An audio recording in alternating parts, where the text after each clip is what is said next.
girls in a cold breeze, steel boots on the sand, no ease. Propellers hum the Soviet quest, but the island ain't weak, not less.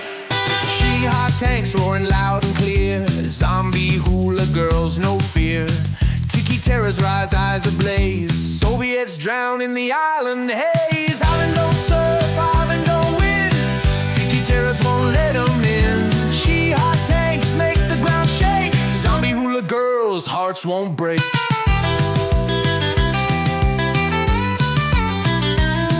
Under moonlight chants they clash, steel meets flame, bones will thrash. Cold War's heat, the island's grip, Tiki rage will never slip. Drums beat, wild waves take hold, Soviet shiver, hearts turn cold. In the depths of night they fail, Tiki terror's ancient tale. Island don't surf, island don't win, Tiki terrors won't let them in. Hot tanks make the ground shake, zombie hula girls, hearts won't break.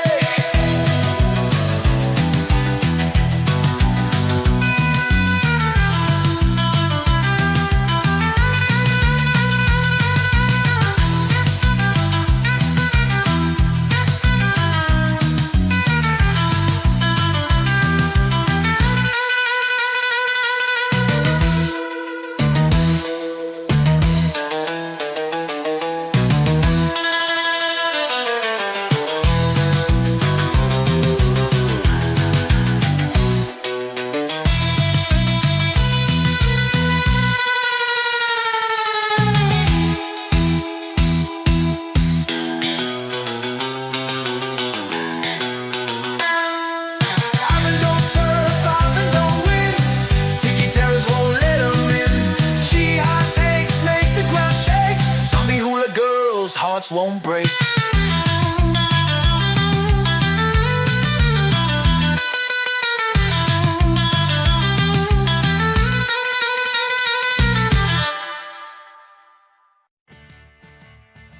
Howdy, it's your old pal Tiki the Hut. Thanks for joining me again on another Too Late Tonight with Tiki.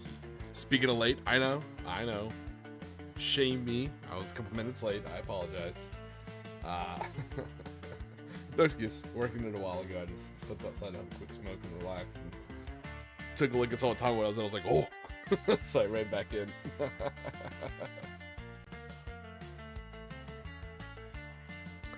I hope everyone's doing well. So what are we working on today? Well, as much as as you can tell, I keep leaving these guys out. I really want to work on my IJA because I'm really enjoying the idea of doing Imperial Japanese Navy after doing Imperial Japanese Army for so long. But I do have a vow that I need to complete by the end of the month for Mordian's painting stream. So we will be working on our massive motor pool full of tanks. I still need to chop off these 3 heads, replace them with samurai helmets. But I think today we're because it's only going to be probably a 2-hour today. So we're probably just going to do a Hago. But I do have a small surprise. It's not Conflict 47 related, but I do have something. I got a box in the mail. And I'm probably going to do a little unboxing on the stream.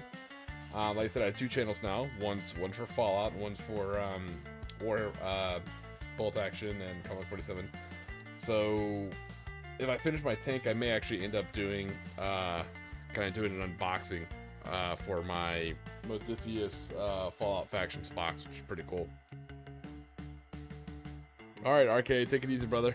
Thanks for checking in, I appreciate it.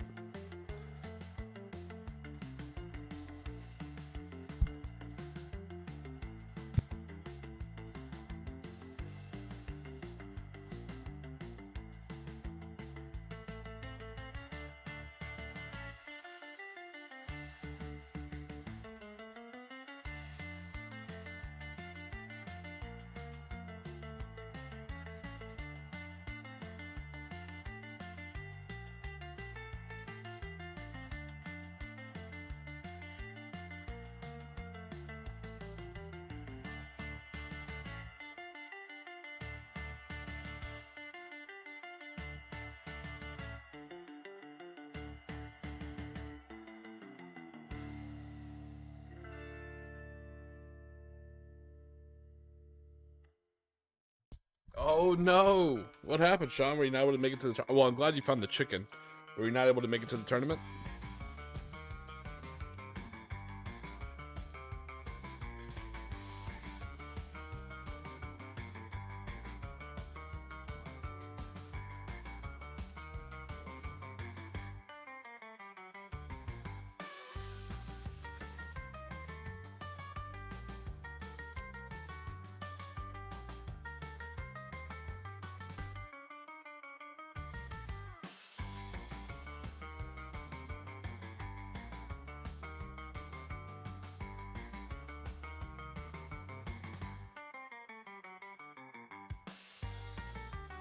So what I'm doing is I'm actually scratching down the putties on these legs because they're just gonna be straight black boots. Hey, what's going on, Francois?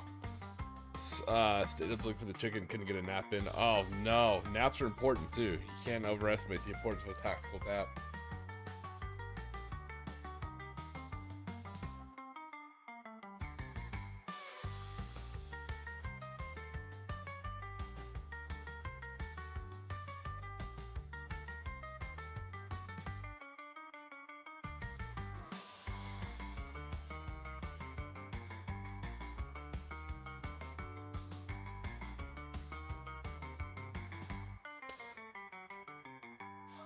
Yeah, you won't enjoy the tournament. You won't be your best self, and like all the small things will start to grate on you. So someone could just be like, "Oh, hey, I brought the wrong dice." You're like, you know what? Flip all the tables.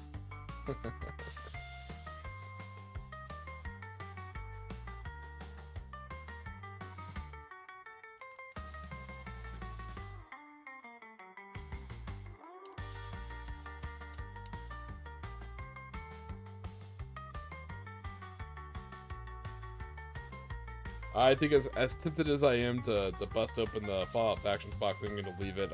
I'll probably do an unboxing video for the other channel.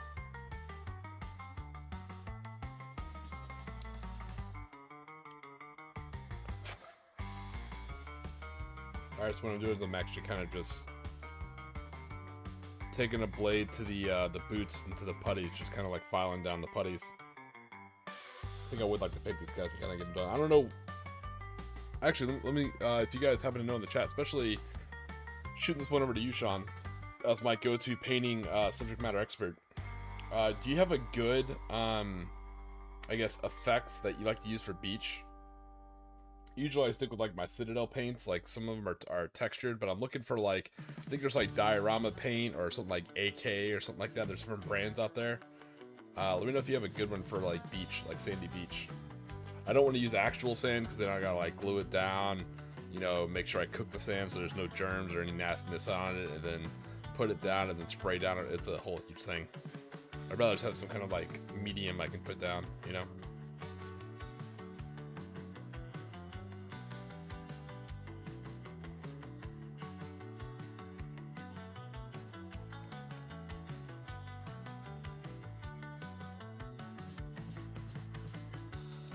No, the water effect I think I got down. I mean, it's not the best, obviously, but it's easy enough to replicate that I'm okay with. And like in the light, it actually kind of looks wet. So the water effect I got. I just need your preferred type of sandy basing or medium basing or beach style medium or basing. There you go. That's what I want to use.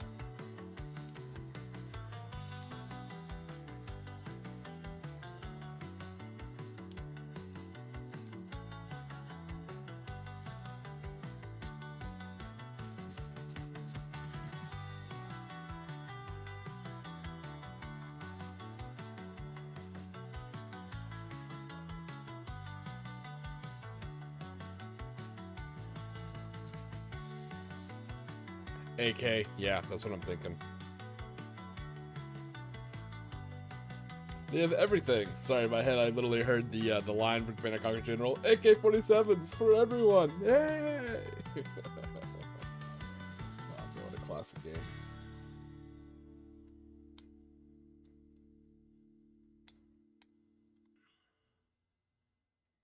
Scenic Geek, okay, not a bad one. Hey, RK. I wasn't sure if you're heading to sleep or if you're hanging out in the stream. Either way, happy to have you. Always happy to have you. Ooh, that reminds me, that is something else. I'm actually glad, super glad you popped up in the chat, RK, again, because that reminds me. if I finish my Chiha, instead of busting out the Fallout Wastelands Warfare box, I think I'll start painting my two. Okay, I will work. Please, may I have some shoes? I'll bust out my GBs and paint those planes up.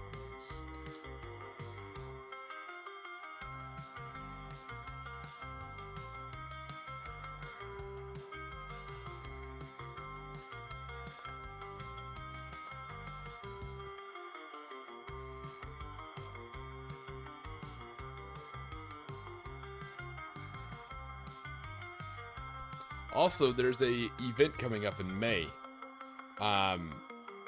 In my local area, they're doing a big Fall of Berlin style game. So it's gonna have to be historical. So obviously my IJA and IJA are completely out. My Treasure Hunter Tomb Raider army's out, and my Cult of Imhotep army is definitely out. So I need to build like a small historical force. So I'm gonna put in the chat what historical army you guys want me to build. Hey, what's going on, Nerds Nerd? How you doing, buddy? I got you. No worry, RK, I got you, buddy. So let me hurry up and get this the poll in the chat for you then.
Alright, there we go. There's a poll in there. Like I said, I'm actually kind of torn on which one to do. I mean, I could do the Black Death, Soviet Navy. I could do like Kriegsmarine for the Germans. Not sure what for the Americans. I always like doing kind of like weird stuff that people don't see very often, you know?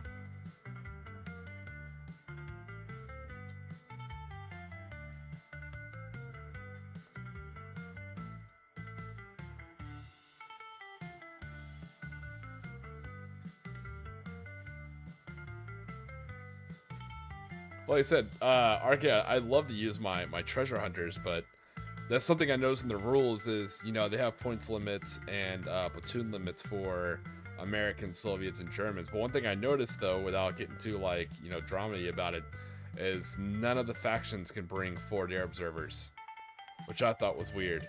So not the Soviets, the Americans, or the Germans. No one can have forward artillery or air observers, which, to be fair, nerfs the hell out of the Americans, because without forward air observers, they lose one of their special army rules about having 2 columns for airstrikes. So I'm like, that kind of sucks for the Americans. But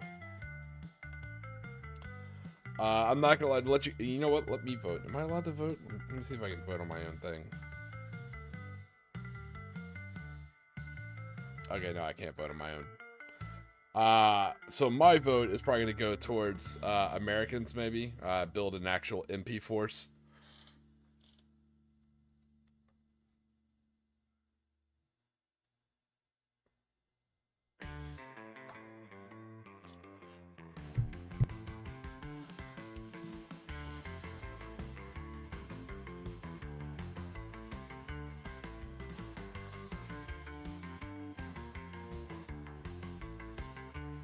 I would like to, like, for the memes, I would want to take a force where I can fit in as many, like, snipers and AT rifles as possible. I think that would be kind of fun, you know? But, I'm not sure.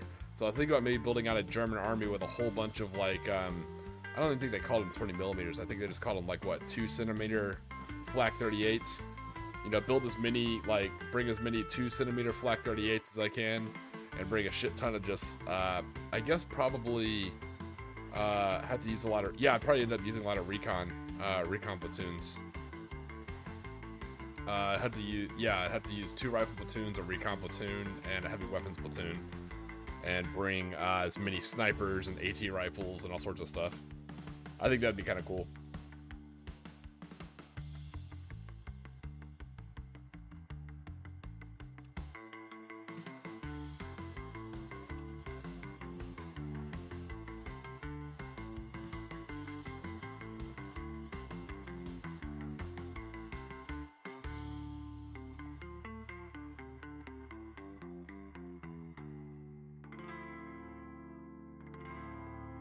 So what we're waiting for our Chiha. I mean, not our Chiha. I'm sorry, our Hago, our little Type 95 Hago to dry, and I think that's what we're gonna paint today. Probably work on the Hago. Oh God, I really want to paint these guys, but I'll hold off until I finish my vow. I got my ATT done, which I needed for our game on the 22nd, and then I think I'll probably get my. Actually, yeah, let me bust out the planes. Be right back.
All right, have a good night, RK.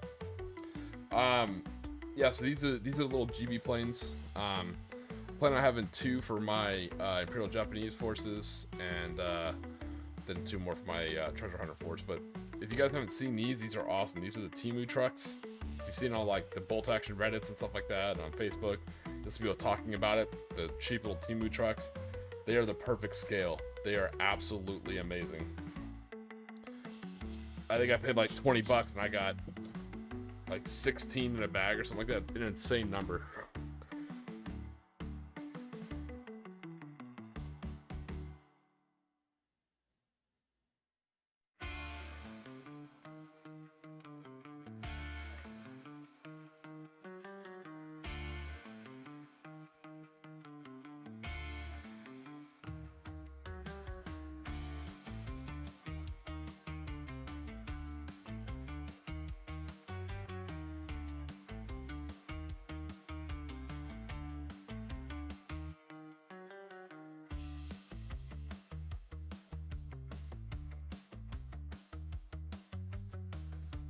All right. Let's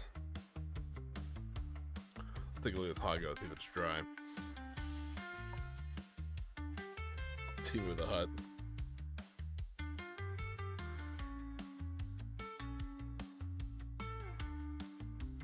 Oh God, now I've set up as a Temu truck smuggler.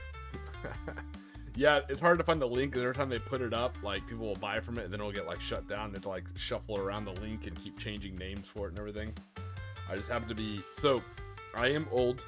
I think I'm older than 35. I think I'm 36, might be 37. I don't really remember, but I'm old, right? So one thing I've learned being an older person is for bolt action, particularly in my state of Florida, you gotta check Facebook. Even though I'm not a big social media guy in general, but definitely not a big Facebook guy. But holy crap, that is the mecca for bolt action information in Florida. I mean, there's some stuff on Reddit, but you know, Reddit, right? Reddit bolt action isn't that bad. It's one of the few Reddits I think is pretty decent. But bolt action, looking at bolt action stuff for Florida on Facebook, I think it's because it's mostly a lot of older people and stuff like that. It is the prime place for it.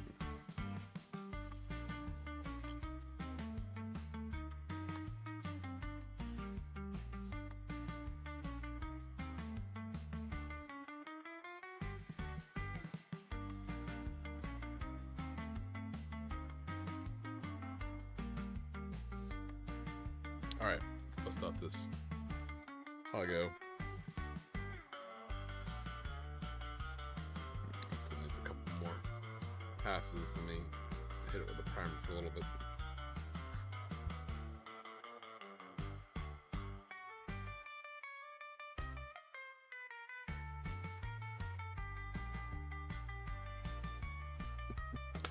Oh, I say, you joke, man. Life used to be awesome. I say it's one of those things where I think the moment I realized I got really old and that I was like ancient was I'll never forget. I was working as a trainer at a pre-deployment center, and I was working with some, I don't want to name drop, but I was working with some people other than the military. We were all kind of doing a joint training program, and we had all sorts of what I thought looked like young kids in the classroom that we're teaching. You know, we're going over basics of like narco-terrorism and global politics and shit, right? And I'll never forget, like, I was asking, I'm used to like this not a script, but like these certain like things like to hit, you know, when I talk. And we talked about 9/11, September 11th, and you know, I know people in this chat from all over the country, so it's particularly, you know, in a big American thing, right? So we talk about the terror attacks on September 11th and the two planes that hit the towers, the plane that hit the Pentagon, and the plane that went down over the woods. And you know, I was like, yeah, I was, I'm sure you guys all remember where you were, you know, in 9/11. Like, I was in 7th grade algebra class, you know, and some kids were looking at me weird, like, what? No. I was like, what do you mean no? Like, we weren't born yet. I was like, what? I'm like, yeah, we weren't born. So the girl was like, yeah, I wasn't born until like 2002, and I was like, how old am I? I was like, wait, what the hell? And then I realized, like, these kids were about to sign up, or they were signed up, but they're about to deploy for like the GWI, Global War on Terrorism, and they weren't even born when 9/11 happened. It just like blew my mind. I was like, where did the time go? Like, what year is it? It's insane.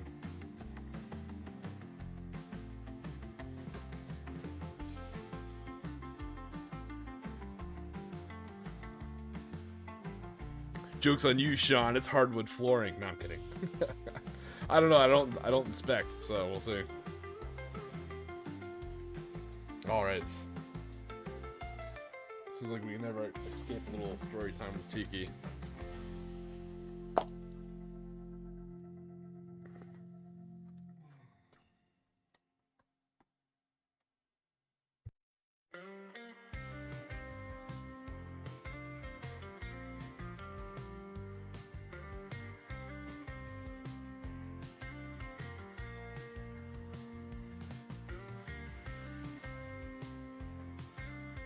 Yeah, it also got me that my dog is getting older. I've had this dog just before I got married, so I've been married for a long time. Dog's like 14 years old, and it's super cool dog. You know, he's still good. You know, everything's perfectly fine about him. He has no issues. I just think his hearing's starting to go. I know it's because I can, you know, open a bag of chips in the kitchen, and he doesn't like wake up or stir for it. You know, so I think his hearing is slowly going.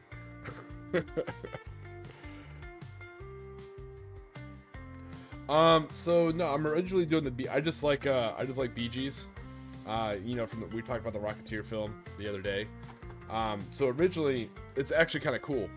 So the reason why I'm doing these planes is originally I'm doing these for my my treasure hunters or my Tomb Raiders, depending if they're good guys or bad guys.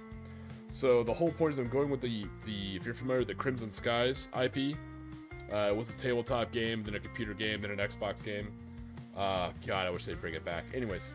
So in the game, it's alternate history, interwar period, but basically like the USS Akron and the Macon, you know, didn't crash, so blimp carriers or airship carriers are still a real thing. So aircraft actually launch from carriers, from, you know, airship carriers, you know, not just ship carriers. So a small plane like this, you know, you can imagine the wings would fold up, and here on the top I'm gonna put a trapeze system. Like a little metal hook, so it can actually hook onto the blimp and be carried back up into the blimp. So that's why I went with these little BGs, because I figured they'd be perfect for my treasure hunter guys. You know, they can, you know, deploy from an airship and provide cover, where the other plane form is actually a P-1 Abrams. It's a observation it's a real aircraft, but it looks very Crimson Skies-ish. It has a tail boom like a P-38, Lightning, so it has a forked tail boom. It has a huge glass canopy because it's an observation aircraft and photography aircraft. And its engine, it's actually has a pusher engine, and it's actually protected by the tail boom. So with that, I figured that's the perfect plane for parachuting people in, because you have a low chance of getting caught in the actual prop, you know? Or the other better part is it actually has an early form of the Fulton's recovery system, you know, which led to Spies and Fries, what we use now.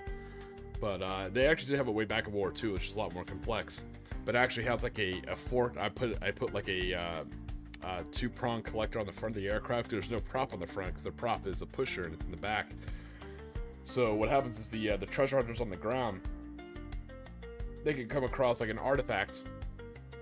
Whether they're good guys like Monument Men's or bad guys like Tomb Raiders, they can come across an artifact, grab it, hook a balloon to it like a Fulton recovery system, pop the balloon, and then the Abrams plane comes in and grabs it and takes off. And then these little planes can provide cover. So, long story short, that's why I went, yeah, very much like Sky Captain, yeah, these aerial carriers. So that's why I went with the GBs. Because I figured if you had they're the closest things I can get to, I'm trying to think what they were called. We did have carrier-based fighters, Americans did, for the few times that we had the Macon and the Acheron. I want to say they were called Jayhawks, or I'll have to look it up, the actual term for it, but they're real small little biplane fighters. But yeah, with these, I figured these would be perfect little carrier-based, almost like Parasite craft, you know?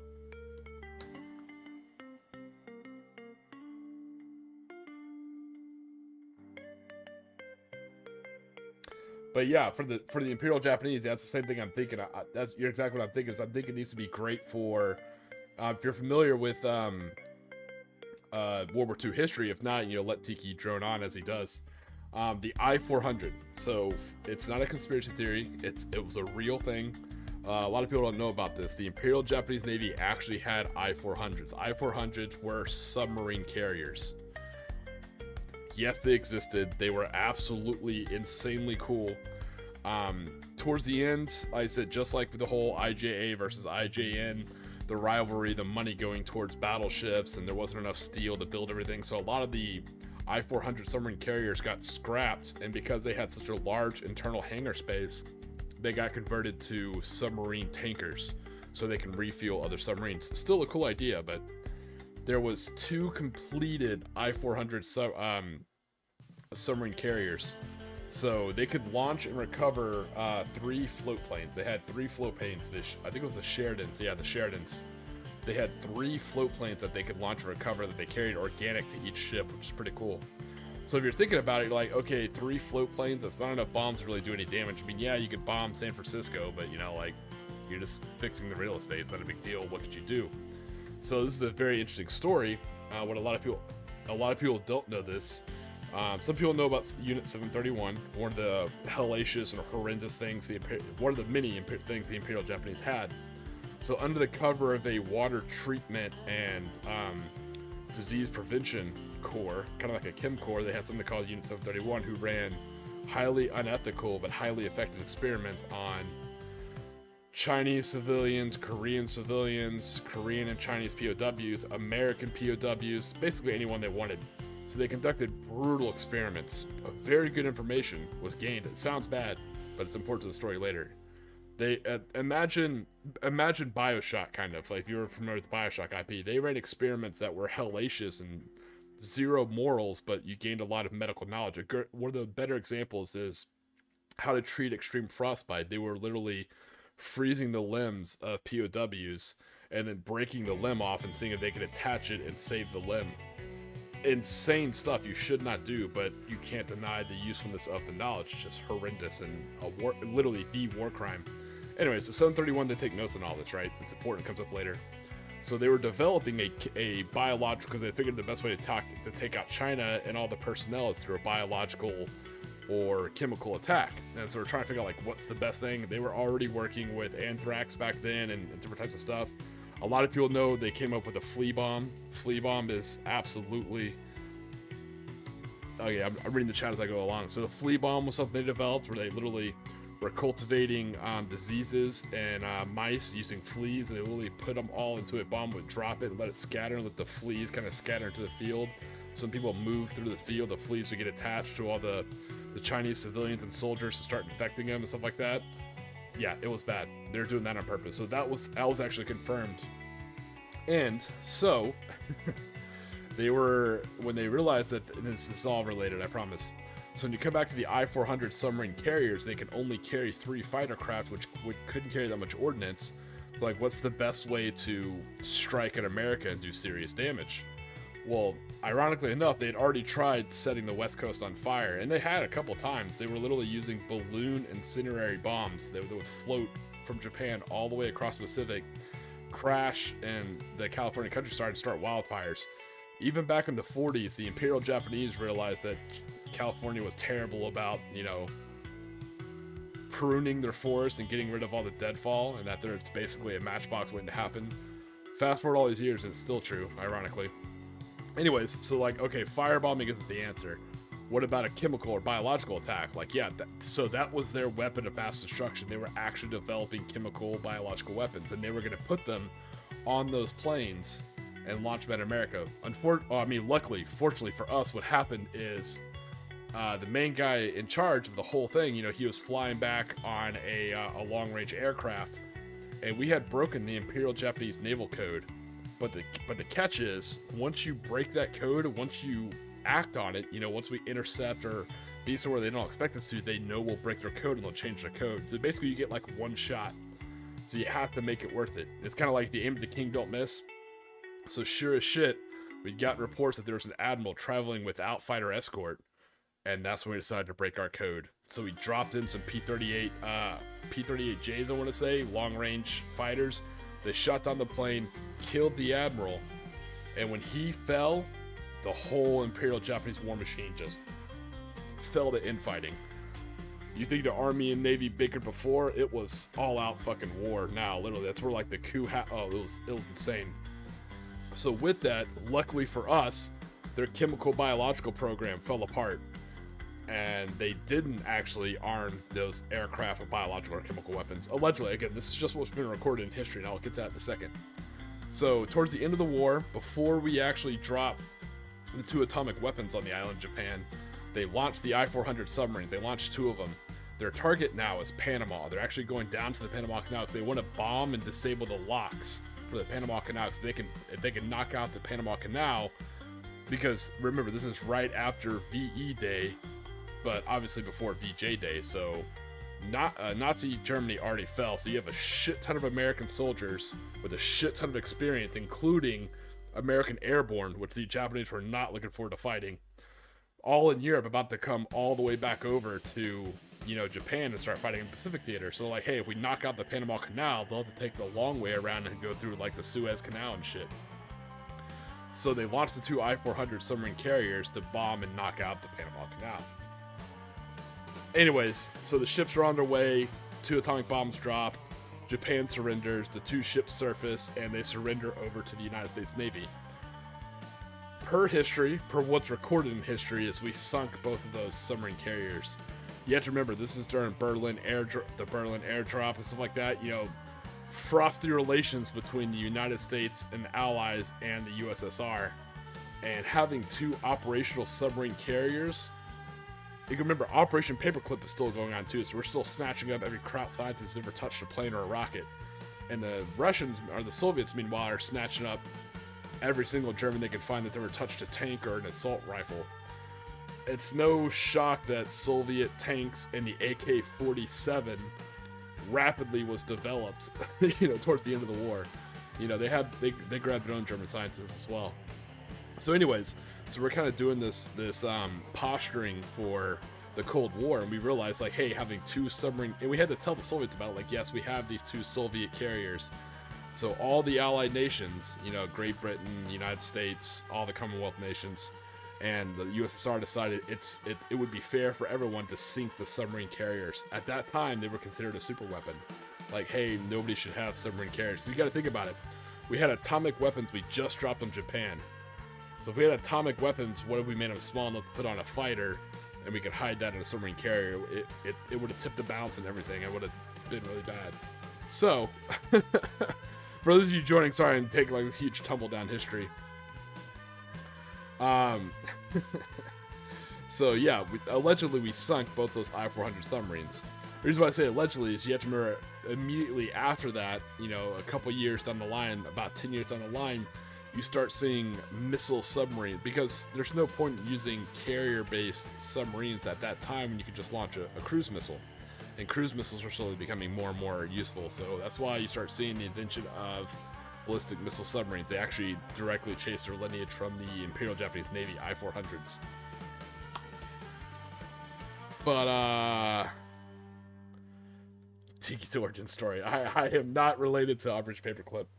For those who don't know my heritage, ironically, no, I'm actually a Cossack, White Russian. You know, my family came over before World War II, after the Russian Civil War, because they fought obviously for the Tsar and the White Russians, and they lost. So my family started its citizenship and history in the United States fighting World War II. Ironically, my grandfather fought against the Japanese. He was on PT boats. So every generation of my family serves in the military. It's like our tradition. Anywho, so that was a hilariously fast retelling of Unit 731, the I-400 submarine carrier, how those were related, you know, the Imperial Japanese's weapons of mass destruction. So if anyone ever like gives you grief about Americans dropping atomic weaponry on Japan, first off, it was much more humane and less damaging than the napalm raids we were doing, but no one ever talks about that. And also, they had their own weapons of mass destruction program that nobody ever talks about. What happened to Unit 731? Some of you may ask if you don't know. So unlike the Nazi Germans, I don't want to equate Germans with Nazi Germans, two separate things. So we talk about the Third Reich. So the Third Reich Germans, they're very Germanic and they kept meticulous records. So in the Nuremberg trials, those records were exactly used against them. So it was very efficient to prove who was where, who was doing what, and we were able to, you know, execute a lot of them per the Nuremberg trials. The Imperial Japanese saw this coming and they're like, we're not doing that shit. So they started shredding all their records except for all that medical information they gained, including the frostbite experiment and some other stuff. So when Imperial Japan surrendered, all the Unit 731 scientists, they made a deal with the United States saying, hey, we disappear and you get all this research, or we destroy the research. And the United States actually took the deal, took the research, and Unit 731 disappeared. Nobody knows what happened to them. So there's a little conspiracy theory for you guys to chew on. Probably didn't see that coming, you know what, Saturday or Sunday morning, you know, we dropped that on you guys.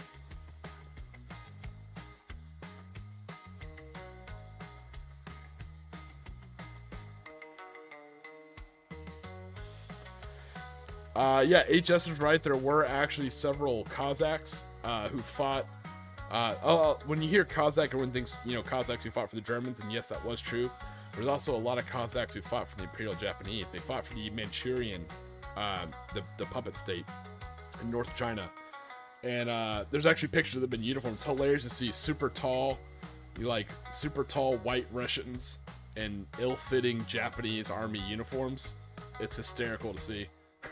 Because some of them have, like, none of them have katanas. They all have, like, their, you know, cavalry sabers from Cossack, you know, horseback riding. So they have, like, these massive, huge sabers, and they're in IJA uniforms. It's interesting. But what they were used for is they were used very similar to, they were kind of the Imperial Japanese or the Manchurian armies. I don't want to say OSS because it wasn't that organized. But they're kind of like the Germans' werewolf units, like those stay-behind partisan tactics, you know, guerrilla-style stuff and spies.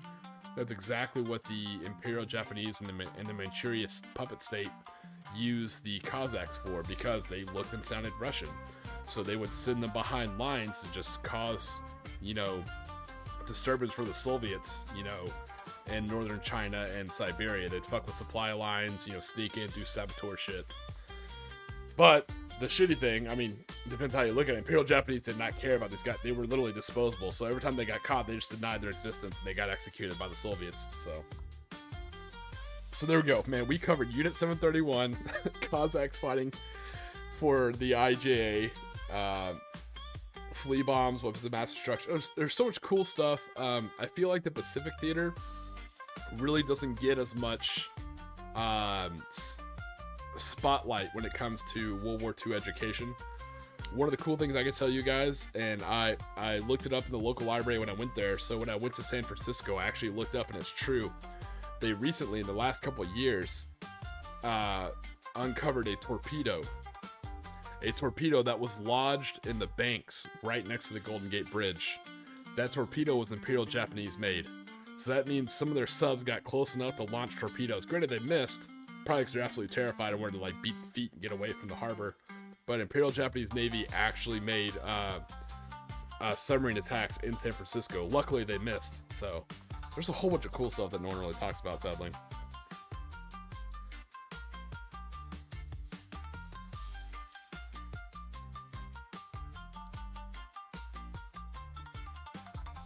Sean, that's insane. I'm starting to get suspicious of you. Also, sorry, I'm scrolling back through chat. HS, yes, I have that, believe it or not. That Abrams P1. Yeah, I shop a lot from Creepy Hero Studios.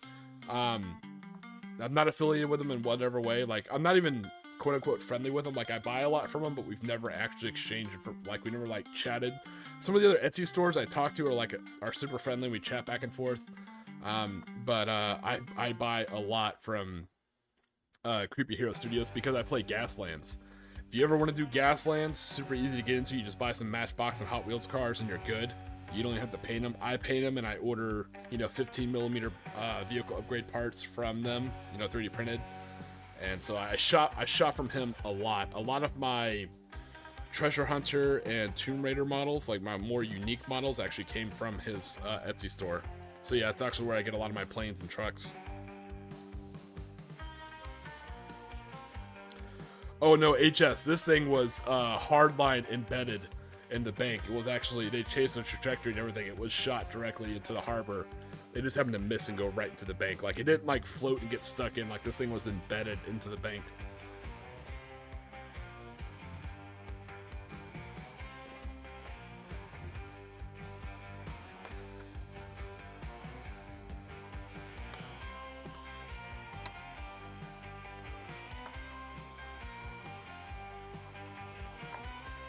Alright, so while we were waiting for this tank to dry, we discussed war crimes in World War II, and it's one of those things where if I were to say this like 5 years ago, it would have been conspiracy theory. I probably would have gotten like taken off YouTube, all this kind of crazy stuff. Not getting political with it, just being honest about it. People would consider this a conspiracy theory, but this shit's real. I-400s exactly existed. You can actually Google them now. They were real. Allegedly, we sunk both of them. Allegedly.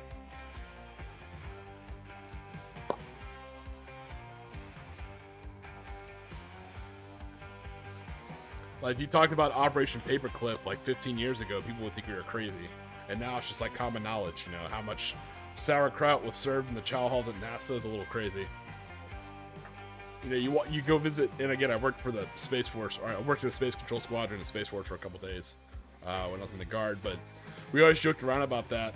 If you go into like some of the NASA buildings, and they look on like the Wall of Founders, and they all have like dueling scars, I'm like, but their names are changed, so it's like, oh, this is John Smith, and he has a massive dueling scar on his cheek. You're like, ah. That guy likes schnitzel,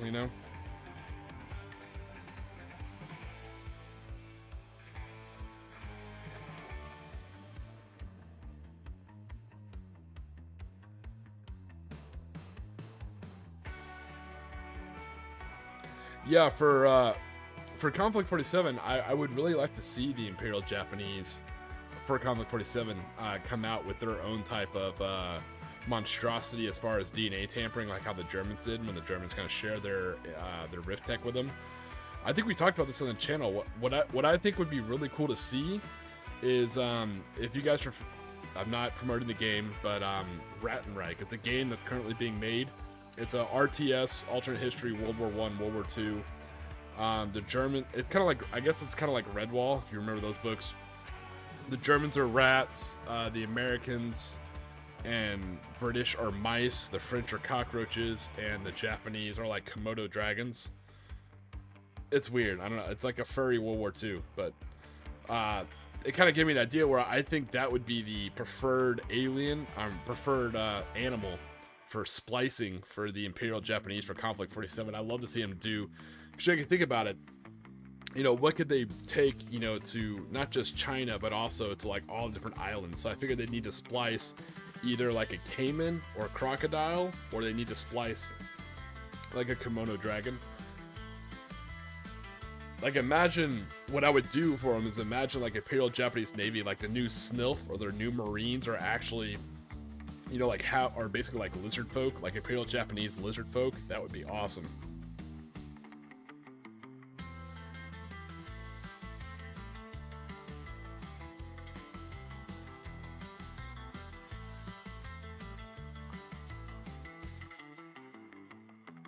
Like, imagine them being able to swim ashore using their tails, and when they get in there, they have like massive claws for close combat weapons. You know, that would be really cool to see. So that would be my other recommendation for Warlord games. You know, if they're looking for stuff to do for the Imperial Japanese, give them their own, you know, animal genetic splice and make them like probably caimans or Komodo dragons. Yeah, that would be absolutely insane.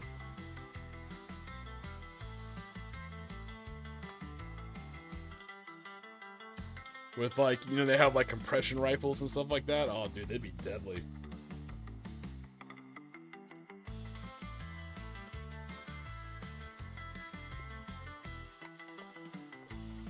You know what? I think I have some extra Lizardmen.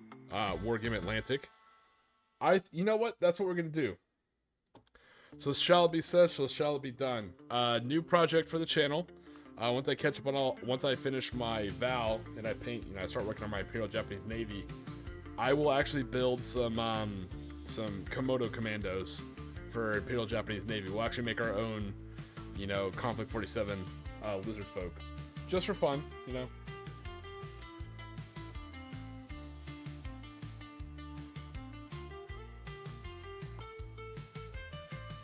All right, so this is actually my favorite tank of all time. It is a Hago. Hagos are absolutely awesome. Little diesel engine guys. I think they weigh like, even fully loaded with ammo and the 3 personnel, I think it still doesn't even hit 8 tons. These are absolutely tiny tanks. They have a very small AT gun. They have a bow medium machine gun. And if you tell, it also has a rear machine gun. So it has a driver right here. So you have a driver. You have a bow gunner and a radio operator for later in the war when they actually had radios.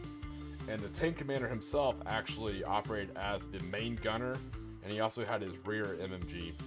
So a lot of people ask, what's the point of a rear medium machine gun? At least from what I've read in some of the books I've been reading, and again, I'm only as good as the information I'm reading. I'm not sure how accurate it is. There's a lot of misinterpretation of Imperial Japanese doctrine.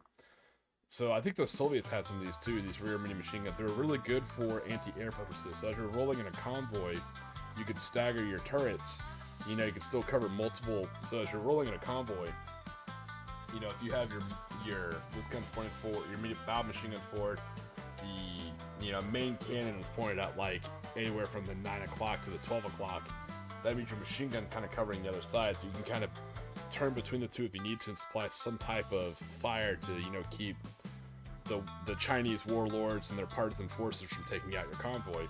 And also, if you're rolling down a road and let's say like you have flying tigers, you know, and the P-40s doing like a strike on a road, these rear mini machine guns are really great for kind of pointing up and putting up flat, because this could shoot forward and this could shoot to the rear. They could actually get pretty good coverage and throw up anti-aircraft machine gun fire. All right, let's get painting.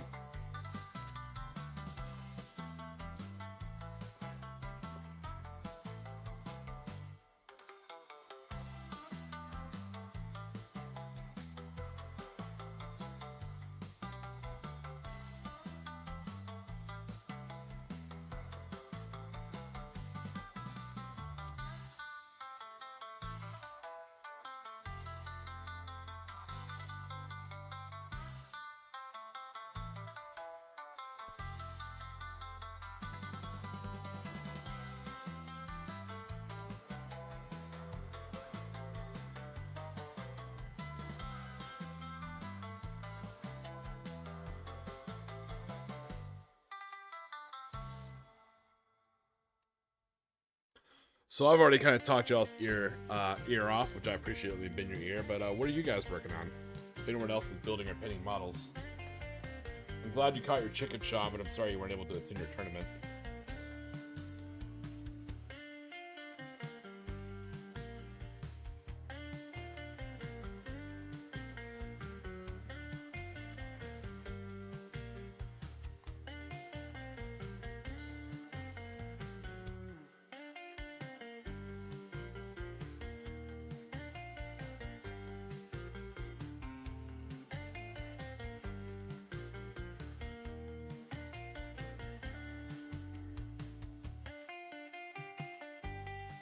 I'll take a look at that, HS. CP Miniatures. Okay.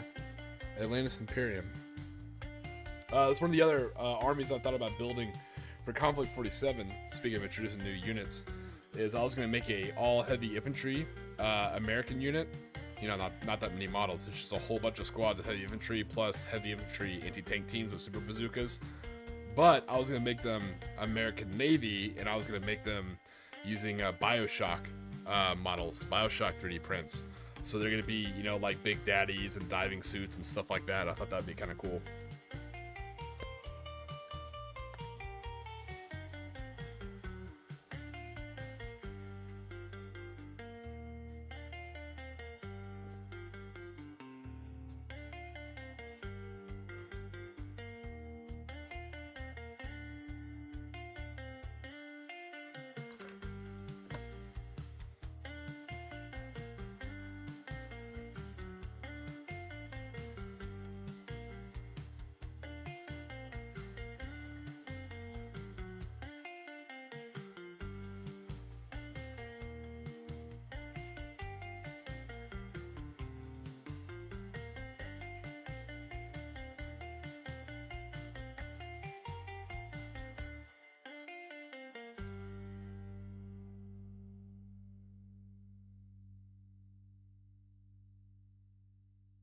Yeah, that's another good thing. It's the Dragonfly. A lot of people don't know that the German Air Force actually were the first one to utilize military helicopter. They almost used it for the operation for the Fallschirmjägers to rescue. Who was that? Who was stuck in the prison with the Carbonari? Can't think of who it was who was stuck there. It wasn't Goebbels. Who was it? Oh, I'm sorry, it was Mussolini. Yeah, it was to rescue Mussolini. Mussolini was held in a chateau, basically, by Italian Carbonari. And the Fallschirmjägers actually went in and rescued him.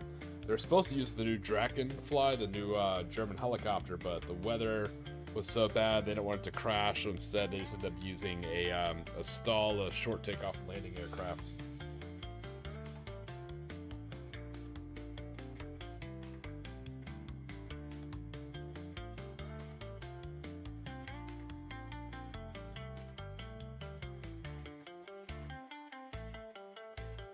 Yeah, everyone's like, Mussolini, Mussolini. I was like, yeah, that's right, that's who it was.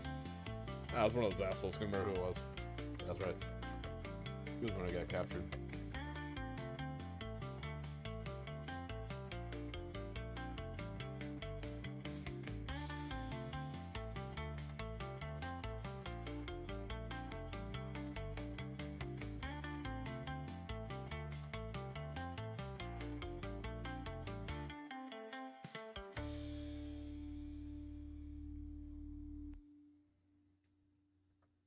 Yeah, I tried looking up like Team Yankee models, but they almost seem like they're out of print. Doesn't seem like there's a lot of support for that game whatsoever. So, my dreams of making a full Mujahideen force with like Toyota Hiluxes and PKMs and Dushkas is probably not gonna happen, sadly.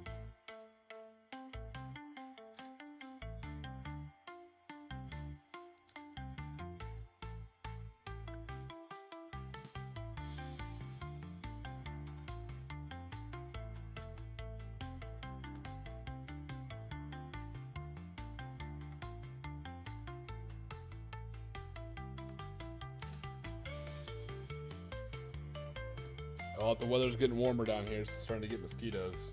Bastards. So the only good thing about it being a little bit of extra cooler this year down here in Florida is we had a lot less mosquitoes. That was nice while it lasted.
Yeah, it's a super easy model kit because it's basically all just resin.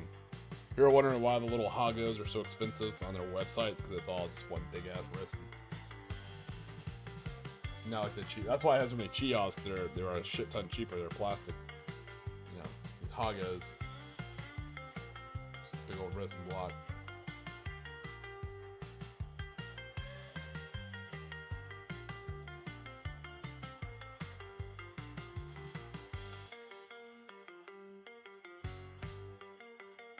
Yeah, I'm trying to get involved in too many miniature games. Like I said, I'm glad I didn't sell off all my Fallout stuff because I'm, getting back into that a little bit. So, I have that factions box down there just screaming my name, waiting for me to open it.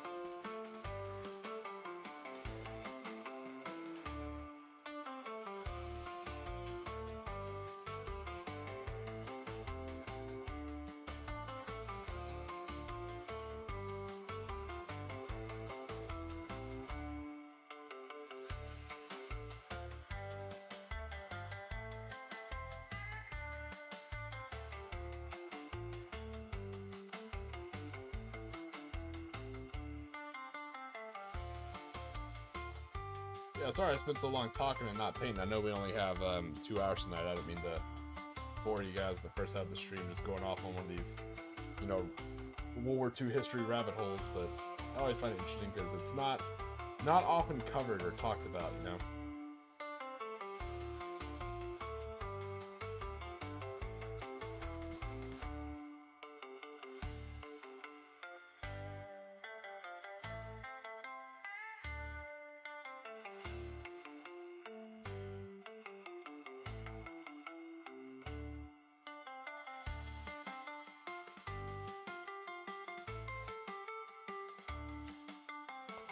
Funny you mentioned that. I actually do.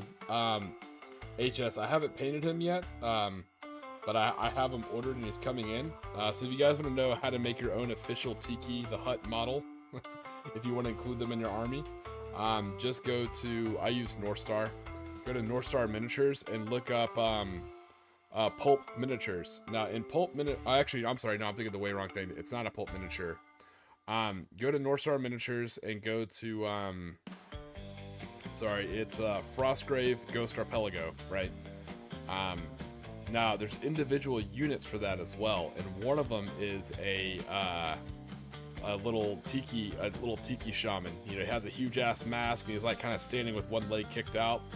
I'll post a picture of him in the channel.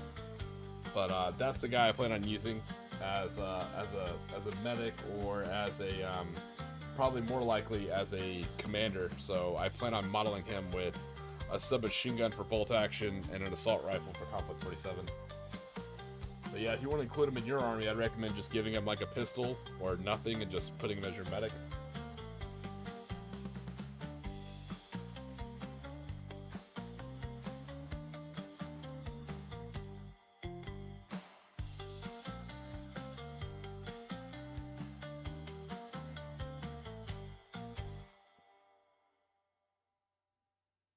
There actually is a pretty good version of like a Tiki Witch Doctor and Pulp Miniatures, but I decided to go with the Frostgrave Atlantic one. I had to order 2 of them, one to make them with an SMG, one to make them with a assault rifle.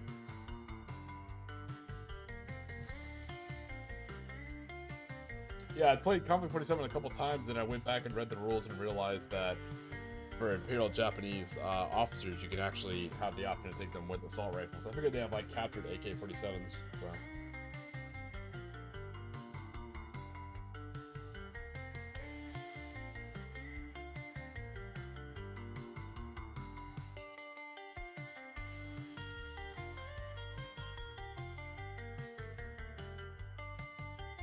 I think for the officers I did build, I gave them just Stig 44s. Figured they got them on a trade with the Germans.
All right, cool. There's the tracks.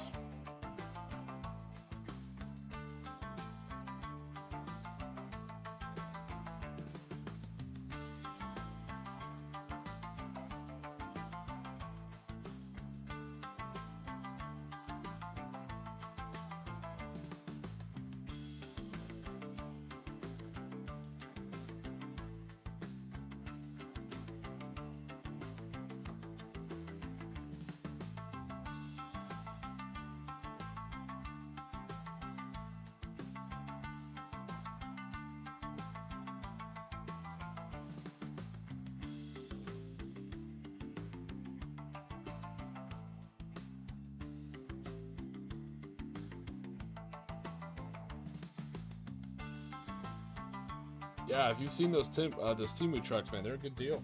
If you're looking for a whole, they basically look like knockoff Opel Blitzes. So if you're just looking for a bunch of trucks, man, you can't beat it. I'm sure Warlord Games isn't happy about that though. You know, I mean, they still sell their Opel Blitzes for a good price. I think it's like $20 for a truck. Plus, I think you get the bits to make it a mauler if you want. You know, it's a good deal, but you can't compete with a bunch of plastic trucks. You know.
Yeah, hopefully, like I said, I was going to plan on ending the stream at about 2 a.m. Eastern, but I may actually just go until I complete the audio tank. Much longer take. So we got to finish the tracks, pin a few more accoutrements, and then we'll do the, I guess the now patented Tiki flage, the vineyard camo.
Anybody else painting or working on any models right now? Sean, I'm not sure if you're still working on one of your Doom players or not.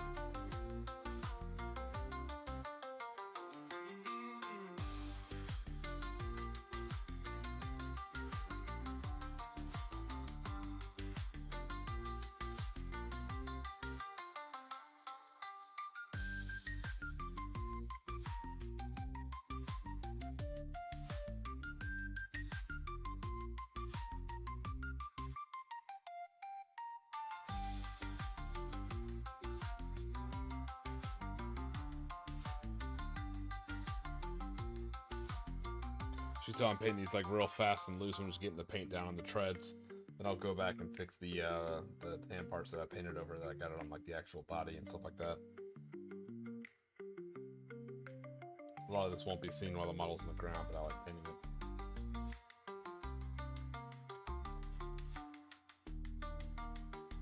A couple more hours, good lord. I mean, it makes sense though with your paint style. I mean, it is high quality.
What's going on, Squid Fist?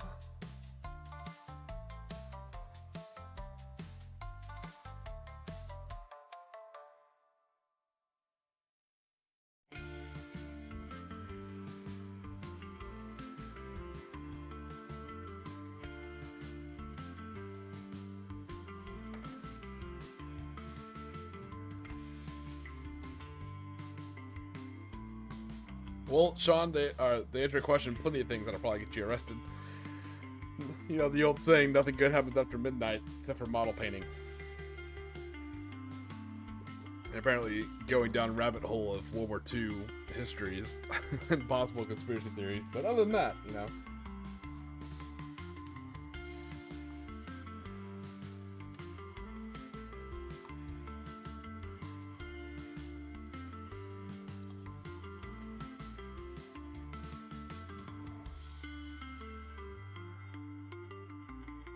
I'm glad you're winding down for the day, Squidfist. Hopefully the day wasn't too bad, man. Hopefully it's a pretty good one, or you're coming to at least a relaxing point now.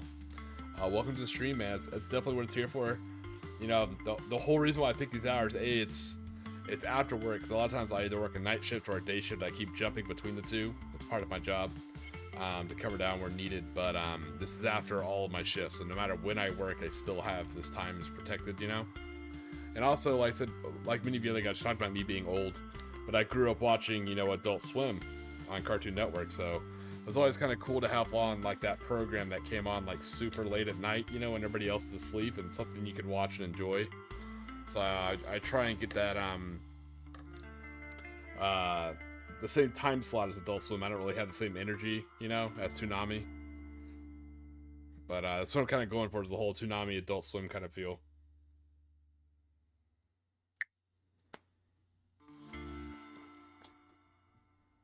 So for the muffler here, what I like to use, I'll show you my other tank as an example, is for that I actually use Bathazard Gold, and then I just hit it with a Nolan oil, and it kind of gives that like extremely hot, almost like warped metal look, you know?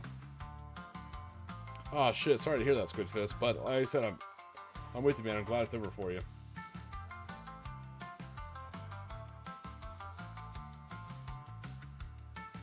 I'm actually not mentioning the merch, HS, only because I haven't done my due diligence and I haven't gone back and fixed all the shirts.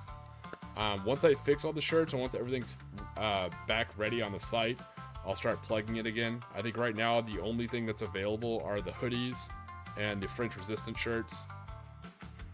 Same thing, I recommend you guys not get the dice bags.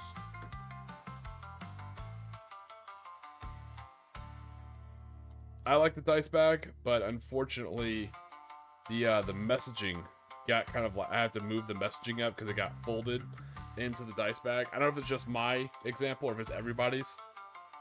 So I have to go back and respace that messaging so like the bottom part isn't fucked up. So I'd avoid the dice bag until I fix that. But the quality's good. I mean, I'll still use that one for my own stuff. You know the rules of silkies. You either have to get them issued or sleep with someone to get their pair. I banged an ugly EOD chick just to get some, so I'm not gonna let you take the easy road out.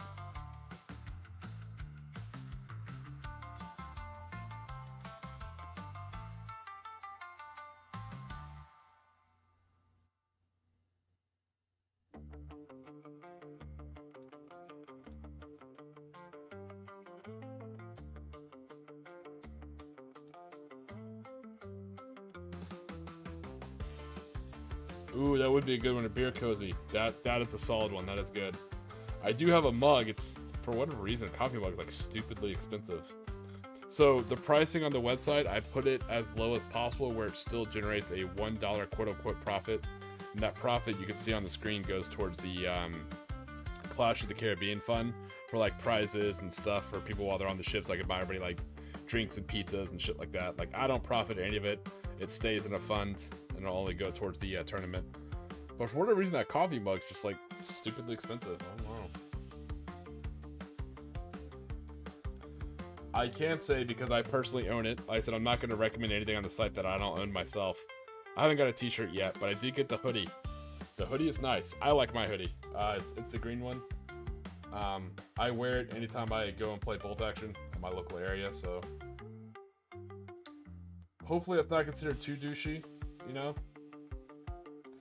But I wear my hoodie while I play. It's nice that I actually had to have a little kangaroo pouch too to keep all my stuff in.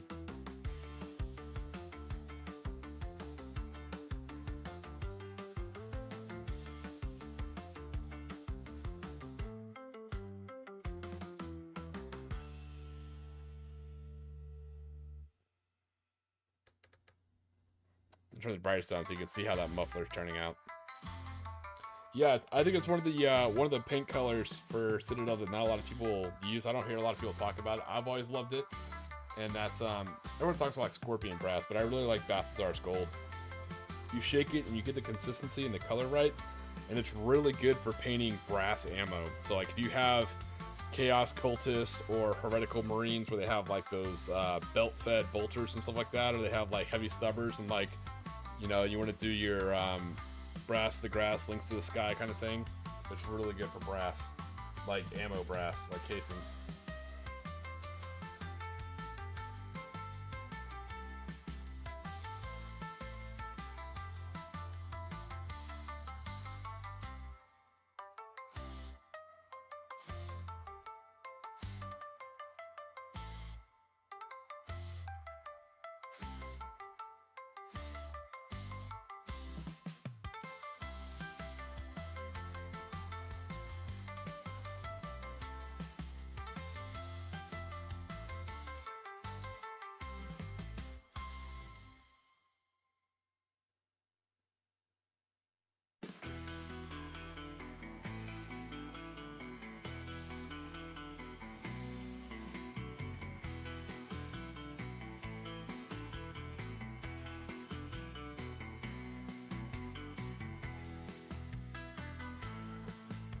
Damn, HF, that sounds cool. Complex, but cool as shit. That probably looks great, too. As you can see, there's like 9 Chihas back there, and they both had 2 mufflers each, so... It sounds a little intensive, but it sounds like it'd be badass looking.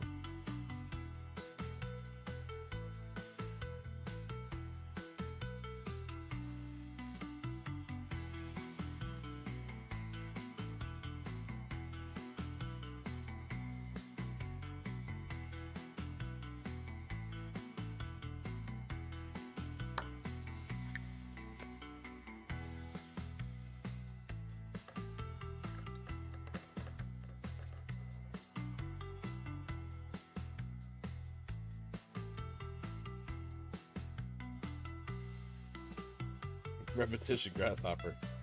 Shit, who you telling, man? I can batch paint and crank out a shit ton of riflemen in like 2 days.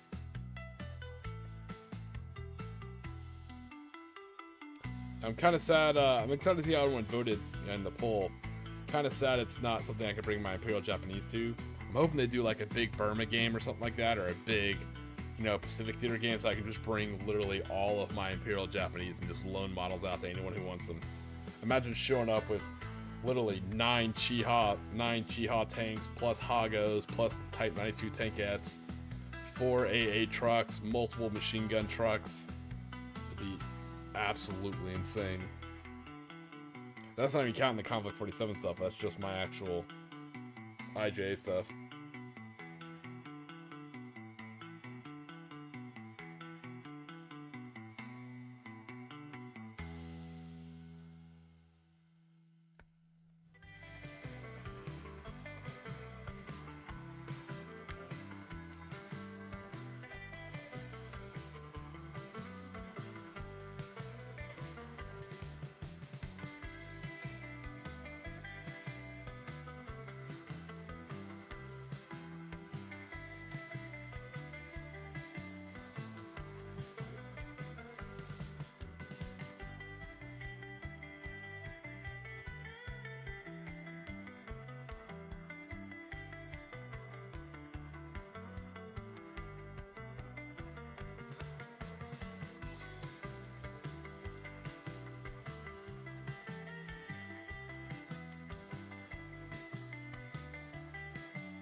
Alright, there's a muffler. These are well-used tanks in the Tiki division, you know? Same thing for this Hago, I'd likely use it as part of like almost like a reconnaissance armored platoon. I know it's kind of like a mixture between the two, where it would be the armored platoon commander would be the Hago, and it'd have multiple Type 92 tankettes with it for like reconnaissance and fast attack duty.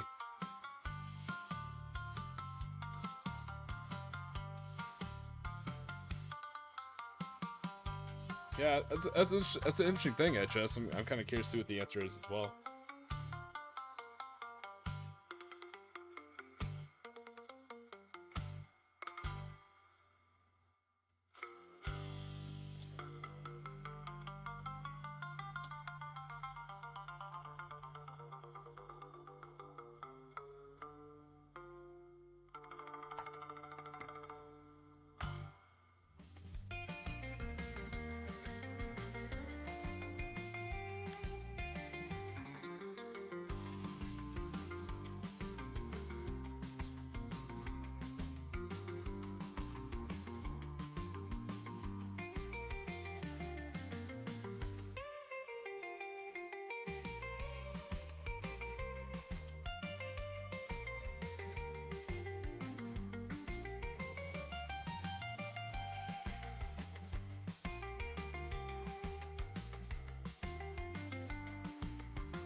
Rust. They were rusted out.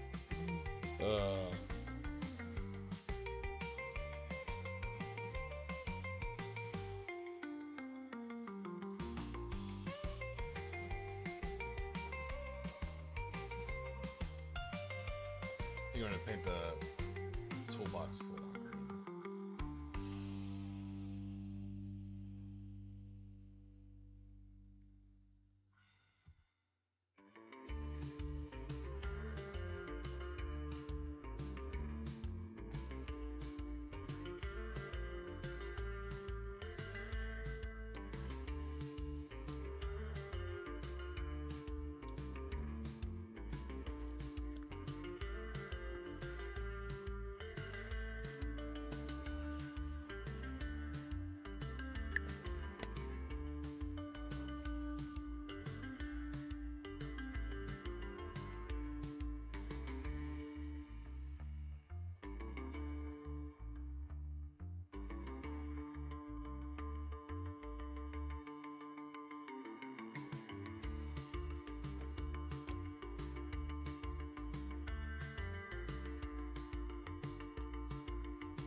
Yeah, that's a really cool idea. It just, I may have to tuck that into the old toolbox of modeling ideas. That's actually really cool.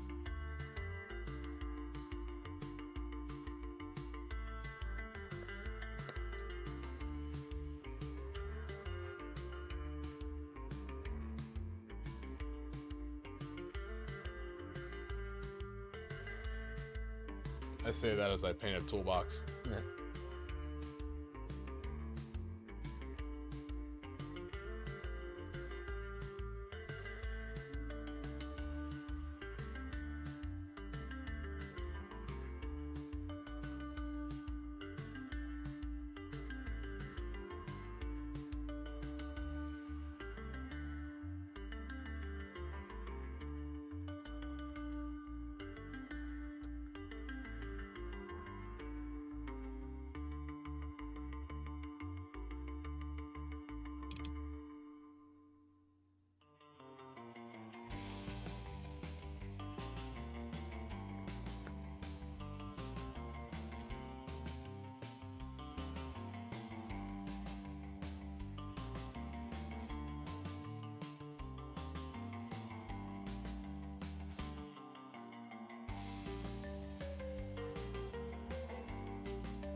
Alright, so that's what we have so far. I mean, at least it's looking like a tank.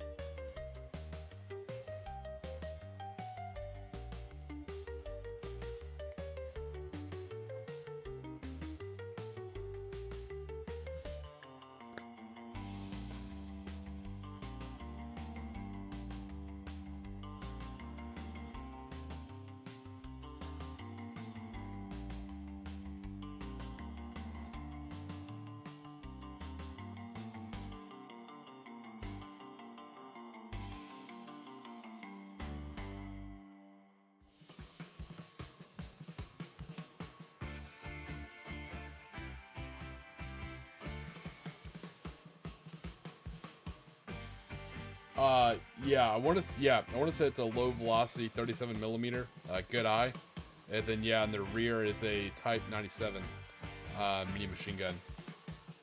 I think it was chambered. Hold on, I'm trying to think the year of the Hago. Yeah, I think it's chambered in 7.7 millimeter. Yeah, the front's 37 millimeter, and the bow gun and the rear machine gunner Type 97, 7.7 millimeter Japanese. What's cool is if any of you guys are around Vegas, I haven't been yet, but Battlefield Vegas, where you can rent different kind of firearms. I'm not really interested in renting like modern day automatic weapons because I've shot a bunch of them, but they have a lot of cool historic weapons, including like they have a 20 millimeter anti-tank rifle. I think it was the ones the Finns used that was on skis. They have a Maxim machine gun. They have MG42s. They have all the cool stuff in World War II, including a Type 97 mini machine gun, and they actually have it, which is really cool.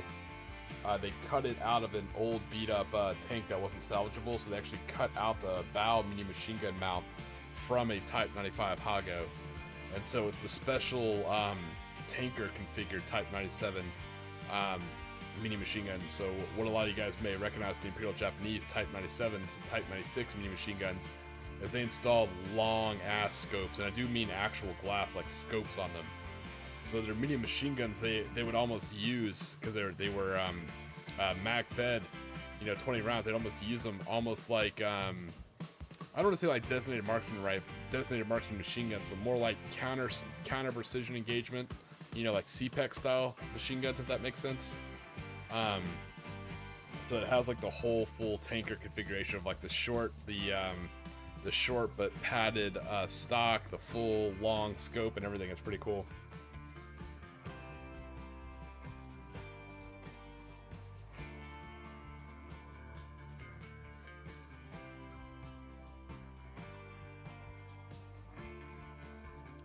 Yeah, they have all sorts of cool guns there I want to shoot. They have Nambu pistols, air soccer rifles, they got everything.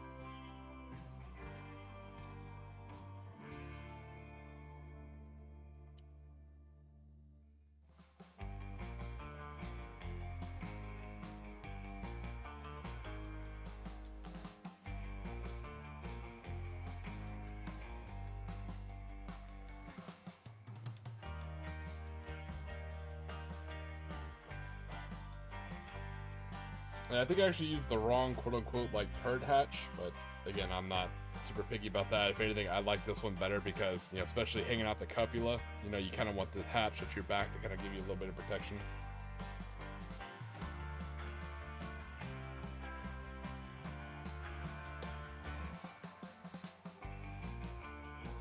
So what's really cool, if you look at Imperial Japanese tank doctrine, especially their manufacturing and their upgrading tanks is what's interesting. They built their tanks to be modular, so you see how the cool thing, and it actually applies to their models too. So you have the body of a Hago. This is the Type 95 Hago body, right? So what we have here is the Type 95 Hago turret, you know, with the 37mm low AT gun and the rear-facing machine gun. So one of the cool things they did is, I don't think this is gonna fit. We'll try it. Oh, it might. So what they did is, obviously not with the radio antenna, but with when they made the Chihas into the Kai Shintos and they put on a whole new turret on the Chihas. Actually, let me swap them differently.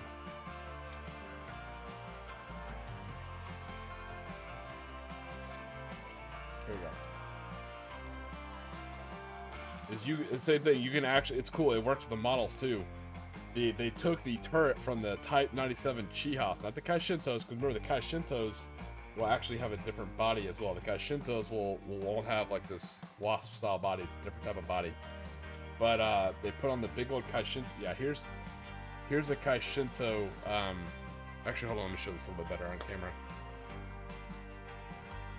Very cool.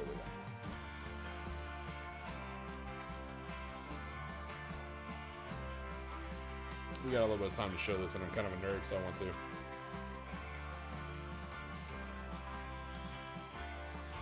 Alright, there we go. So, put it in view for a little bit. Cool, there we go. We have a Chiha in front, a Hago in front, and a Chiha in the back. So here we go. We have a Hago with we have Type 95 Hago in the front with a Hago turret.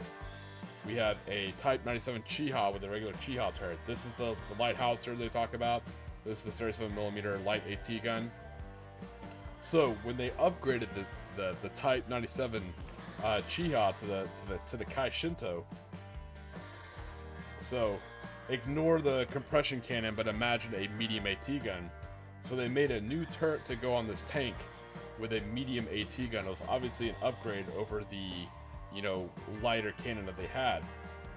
Well, they realized that their Hagos were wild, because remember Hagos came out like in the 30s. So they realized the Hagos, they ain't cutting it against fucking allied Shermans, right? They're getting the shit kicked. So what they did is they took away the Hago turrets, and they took the old Chiha turrets, and they literally put them right there on the Hagos.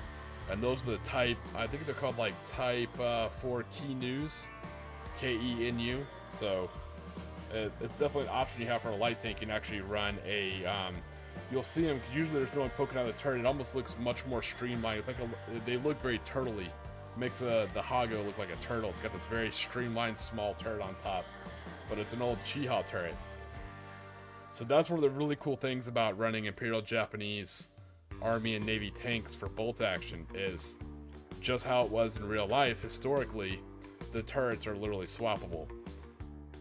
You could take if you get a Hago tank and you get a Chiha, a Chiha tank, a Type 95 and a Type 97, you know, the Type 97 comes with both the Kai Shinto turret and the regular Chiha turret. So you can literally upgrade your Hagos into Kenus, and you already have the turret from your Chiha kit. So, sorry, kind of a little nerdy moment. I thought it was fun to do.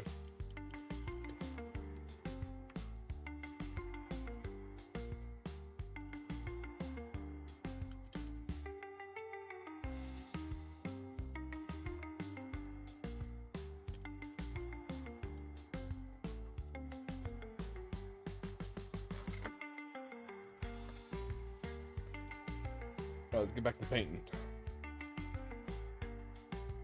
But yeah, the Imperial Japanese build a lot of their tanks to be modularly convertible. That way they're not wasting any, because they don't have the steel and raw materials to waste.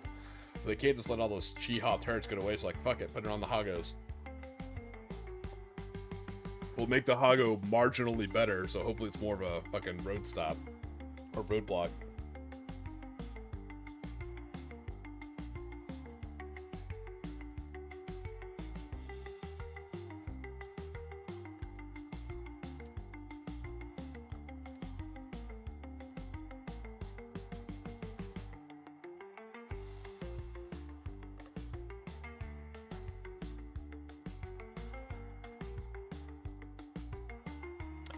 So for the army I have built with all these Chihas, it is a 1250 point list, and it has 8 Chihas. Technically, they try to make the 2 command tanks Shikis, but Shikis are stupid and I refuse to use them.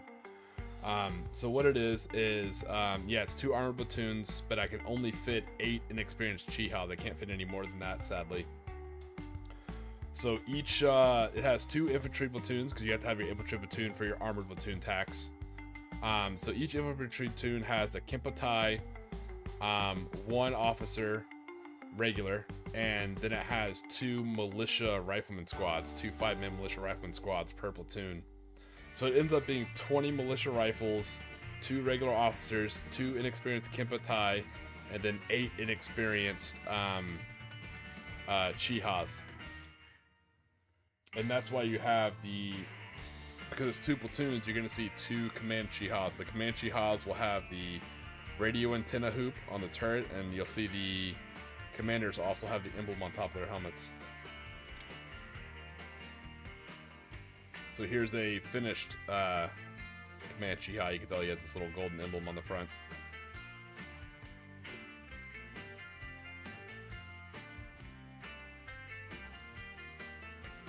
Well, it's just one of those things, like, I mean, I kind of do, but that's the kind of modularity you'd see, like, in the Warhammer 40k Imperial Guard, you know, where it's like, swap the, you know, this turret for that turret, and you can have this type of, you know, the modularity of the old Lehman Russes. I feel like, and again, I haven't played long enough, but with all the, like, the Dorns and all these new tanks coming out, I feel like no one ever talks about Lehman Russes anymore.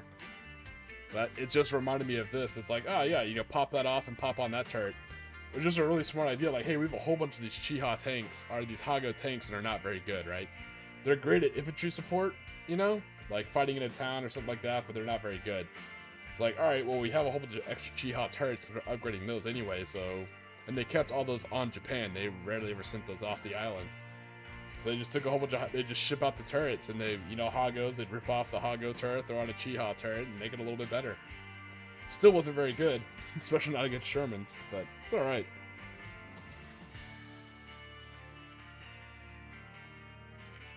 So yeah, this 8 tank list is one of my 1250 point lists.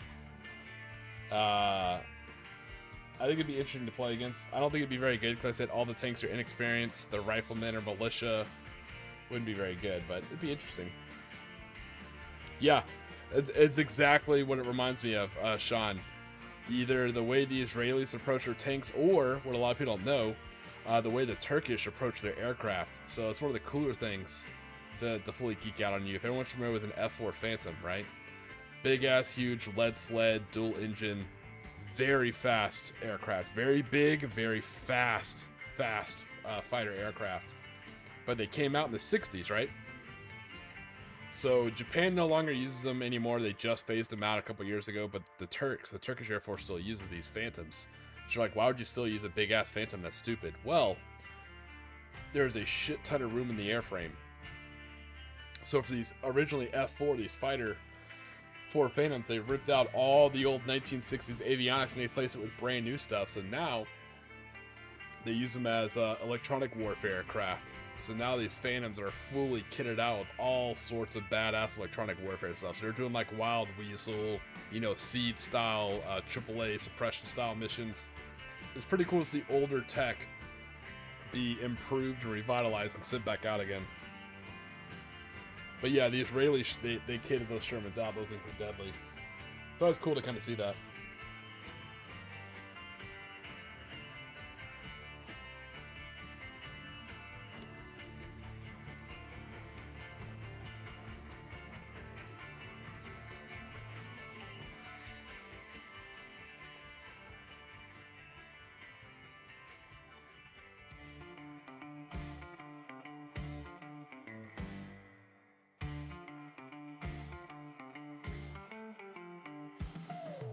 Well, Sean, you're either right or you're wrong. It'll either be real interesting or it'll be over real fast. One of the two.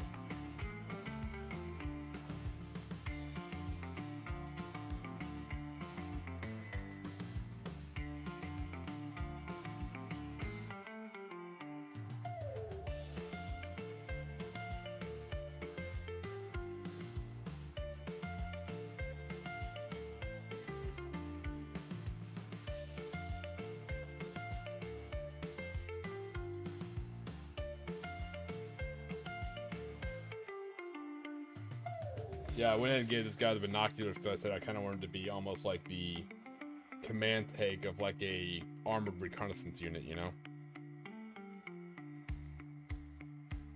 Yeah, I'm reminded, you know, not getting political with it hopefully at all, but I'm reminded of that really good Einstein quote. I believe it was Einstein, yeah. Pretty sure it's Einstein. Where he says, I do not know with what weapons World War III will be fought with, but World War IV will be fought with sticks and stones. Classic.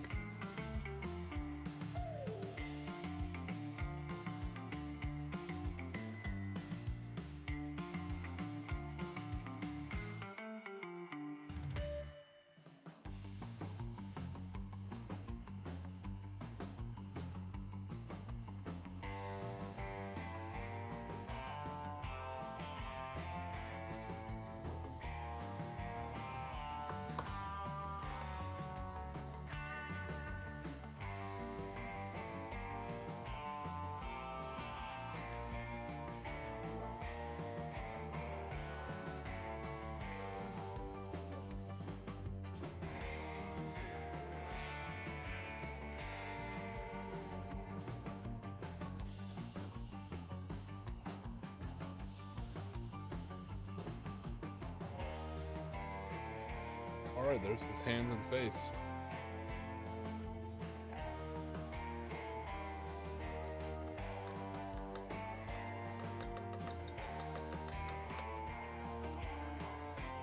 Yeah, luckily my Mrs. Tiki showed me she has this awesome tool to do these red meatballs on these flags. It's like this little thing she uses for her nails. It makes like perfect circles. Like perfect. I was like, yes, that's exactly what I'm looking for.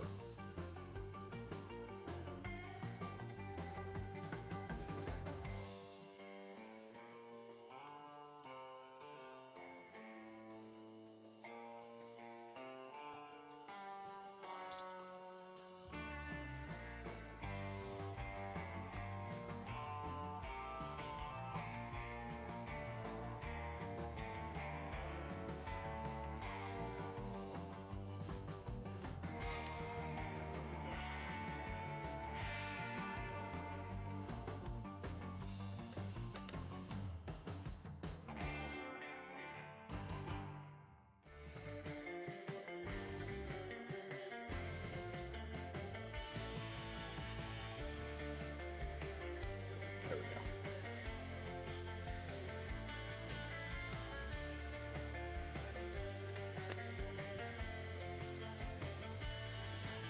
I will actually take a picture of it and post it in the YouTube posts, depending on how well it actually works. That way I can tell you guys. I want to make sure it works first. It's some, you know, nail art cuticle fucking thing.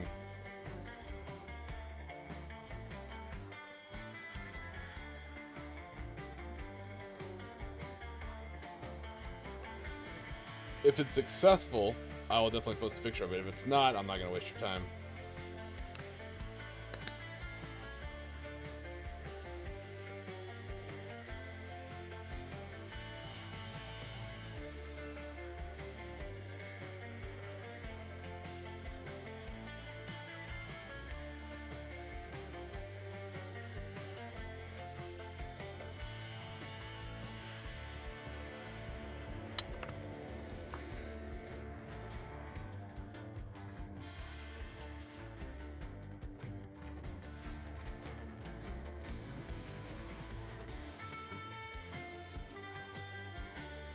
Sadly, I actually know what Gamma World is. As much as a big Fallout fan as I am, I actually do still know what Gamma World is.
Keep forgetting that chart's not attached. I think I've dropped it like 5 times already.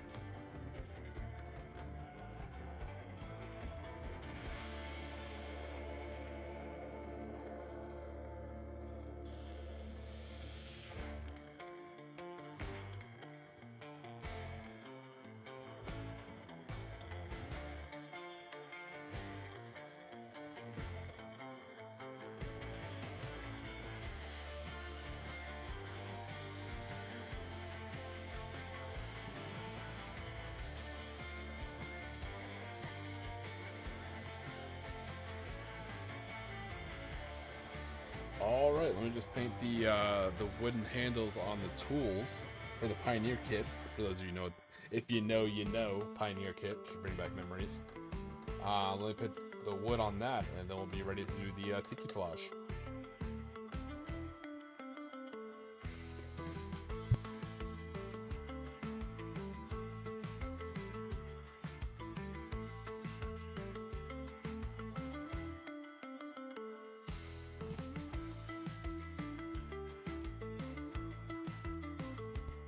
So yeah, HS, they don't know where the transmissions are coming from, so that could still very well be a possibility.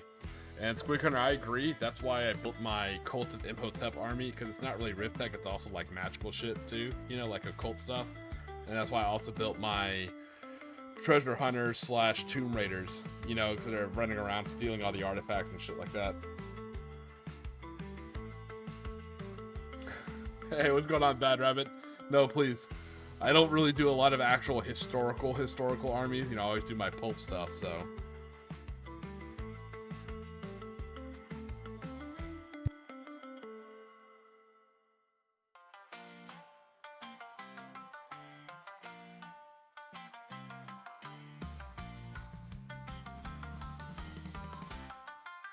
Yeah, it's so funny. We were talking about that yesterday, you know, bringing up the whole Pink Panther kind of thing. And, you know, they're doing this big historical game, and I'm like, ooh, they probably would not appreciate, you know, my Indiana Jones-looking guys running around, you know, as, like, monuments men. I'm like, I don't want to ruin someone else's historical gaming. I was going to make an actual, legit historical army. I'm really leaning towards going for a full American MP build.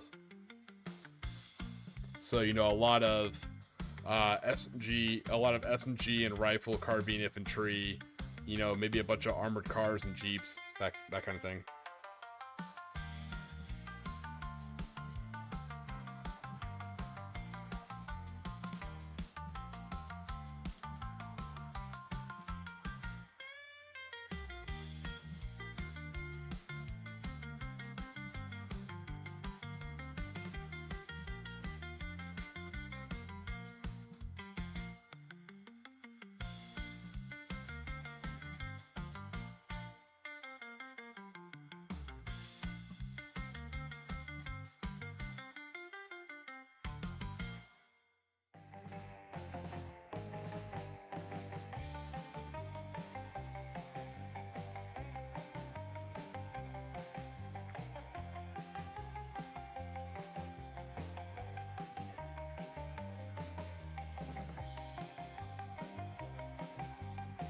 Yeah, go full that's actually a really good point.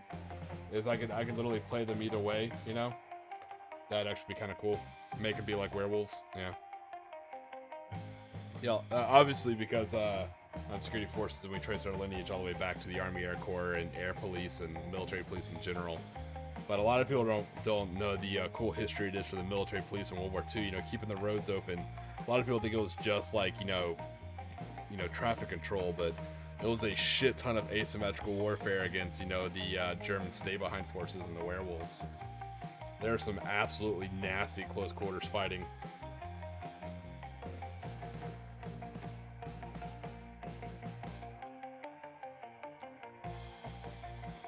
I don't think the Americans actually have motorcycle rules yet, unfortunately, like the Germans do. I wish they did.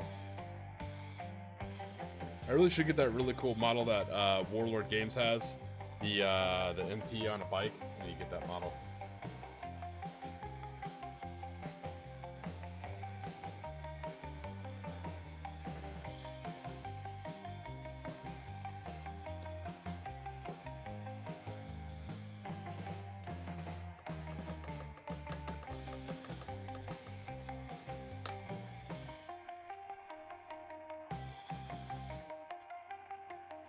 All right, we are going to go over our time a little bit just because I do want to finish the Hago, so hopefully you guys won't mind. If you guys got to dip out, I totally understand. I think I'm going to kind of push until I can finish the Hago, since all I really have left is the light up here and the Tiki Flash.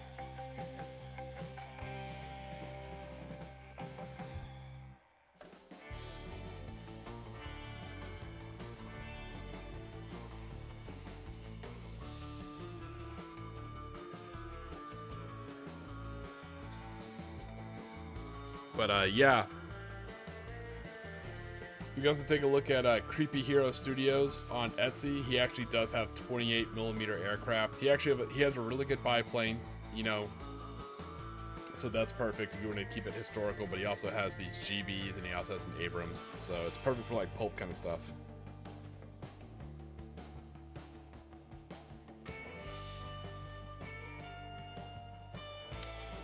You know, HS Warlord sells the whole Kelly Heroes line, right? Not just Oddball Sherman, but all the actual Kelly Heroes too. Just a heads up.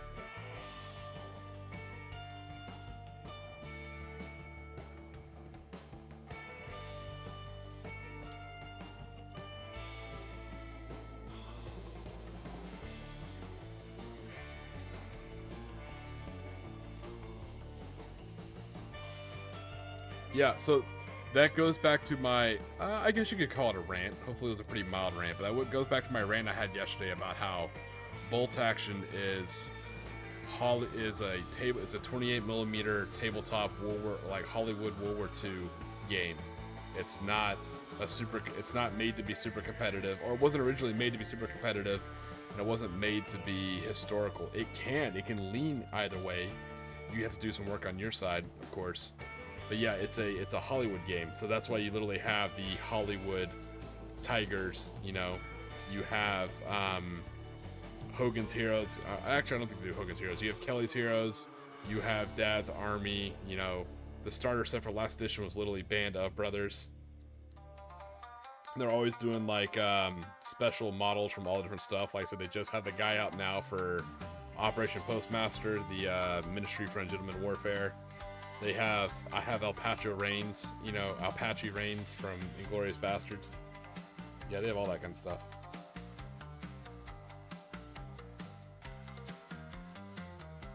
I mean, for Sergeant Rock, Sergeant Rock is easy to build. Just use a U.S. Marine Corps sprue, especially like the sleeveless top version torso, and just put an SMG in both hands. Use an SMG like right hand, and then for a left hand, pick one that has an open hand, and just put an Thompson SMG in that hand.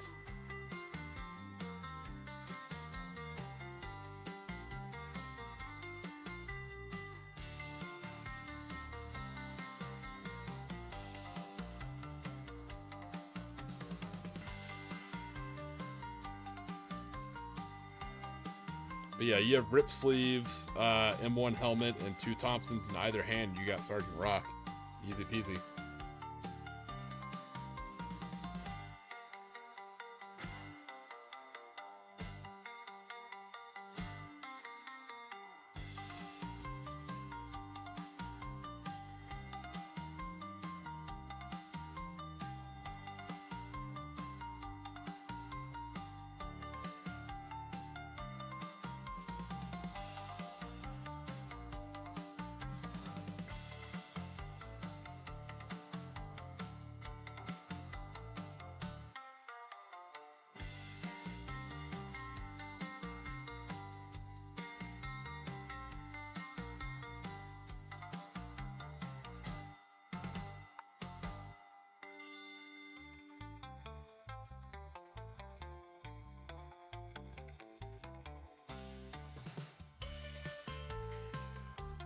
For those of you who haven't seen it, we're doing the Tiki Flage method, I guess, is what we're calling it now. You just take Blues Painter's tape and you make sure you tear it. Make sure you have tears on both sides. What you don't want is like this. So when you tear your thing in half first, as you can tell, this, oh, let me get the camera. This side actually has tears, and this side is just a straight line. You don't want a straight line. So you want to tear it. You want it to look like this, where it has kind of tears on both sides. Honestly, HS, this is how I've done it, and so I just kind of stick with it. I'm sure there's probably a better way of doing it, but it's worked well for me.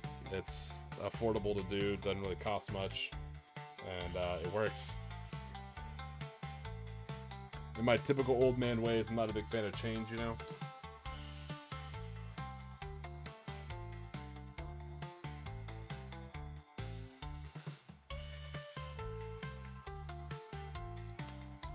I'm also the kind of guy who carries revolvers and has lever actions. I'm a very like low tech, low risk, resilient to change kind of guy. If it works, it works. Yeah, if it works, keep it. Yeah. A good point. I forgot who's doing it. Oh, it's Mad Larkin. So Mad Larkin is doing what I call the Night Lord method. So another good way of doing it is take silly putty or almost like a blue Tiki tack. And you put like little pebbles all along the vehicle. And what you do is you paint in between those like little pebbles of sticky tack or silly putty, whatever you're using, and it gives you that really good thin line. So if you're doing like lightning armor for Night Lords, it'll look perfect.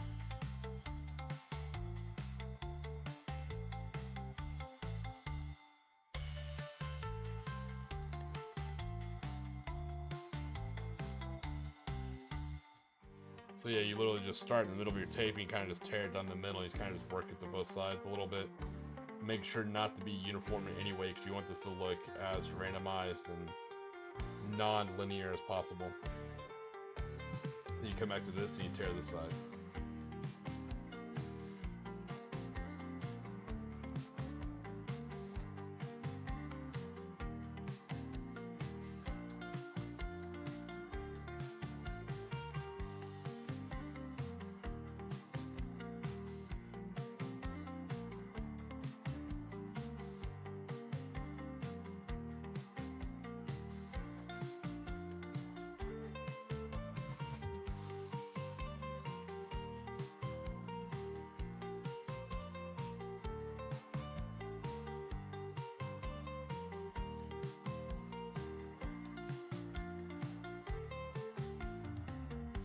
And you get something like this.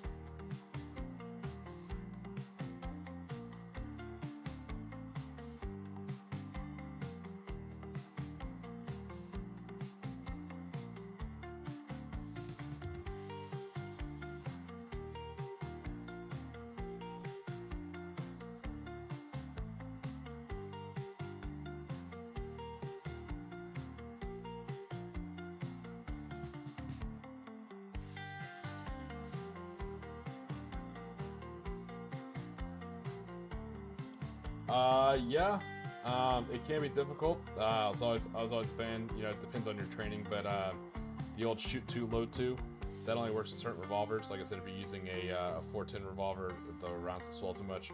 But the shoot two, load two helps a lot, especially when you're doing one-handed stuff.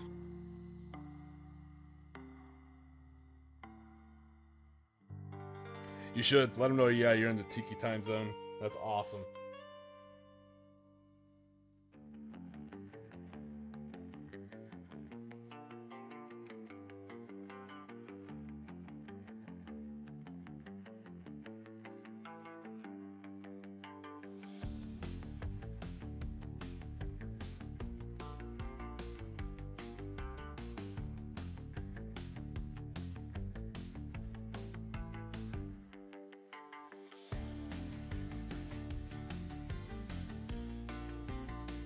TTZ.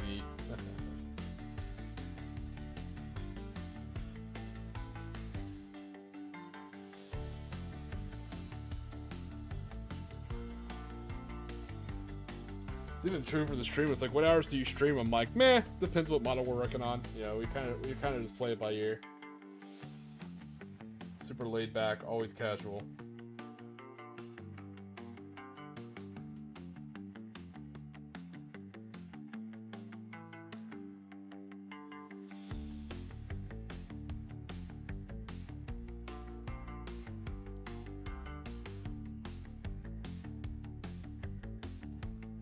All right, there we go. That should be enough tape.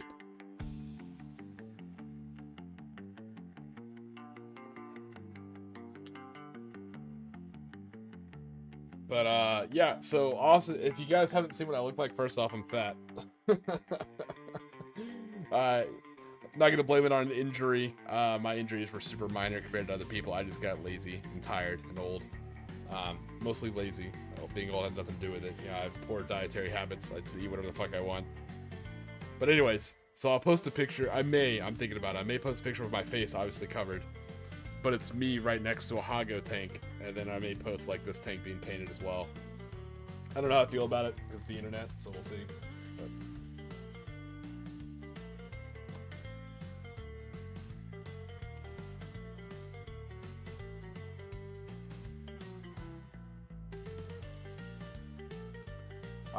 Yeah, you probably won't see it. HS, not just for Conflict 47, but also for Imperial Japanese for Bolt Action. They're not popular, which I love. The hipster in me loves being the underdog.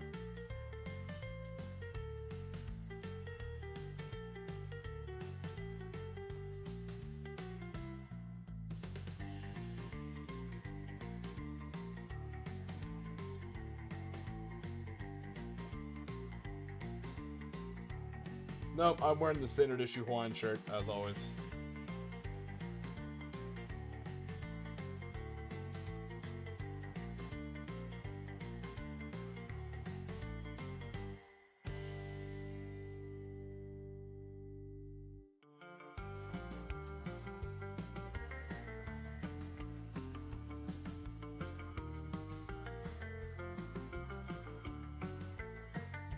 Before I had a channel hoodie to wear, I'd always wear Hawaiian shirts when I played Bolt Action.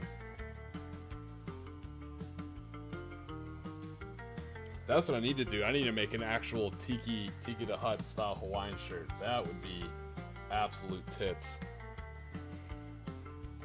Alright, take it easy, Bad Rabbit. I appreciate you popping in, man. Let me know how that camo netting thing worked for you, brother. Always appreciate you swinging in and chatting, though. Take it easy, Bad Rabbit.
Oh, I just saw that coming.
Alright, so these are kind of some of our main baselines to kind of go off of to play Connect the Dots with.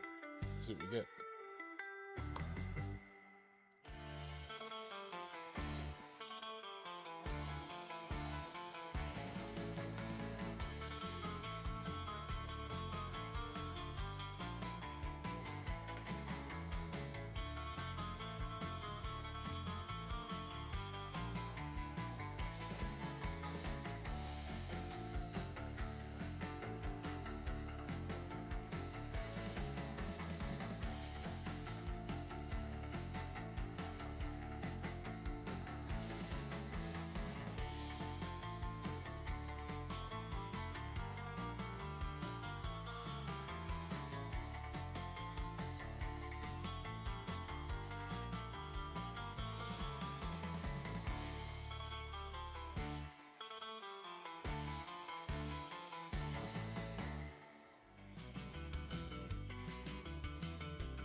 Yeah, I saw it too. It was like 20 people last night. I was like, oh, it's kind of crazy. I think Sundays are always a little bit quieter too, you know?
I like how these two lines are parallel, so I'm probably gonna get rid of that front one. But so far, I like it.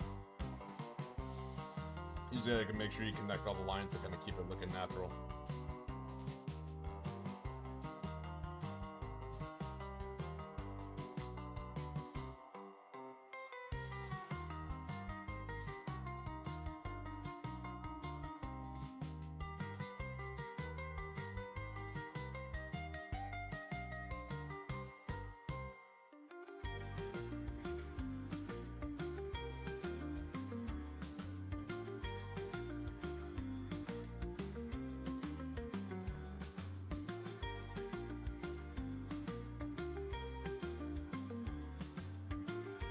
So you can see kind of where the turret needs to be turned.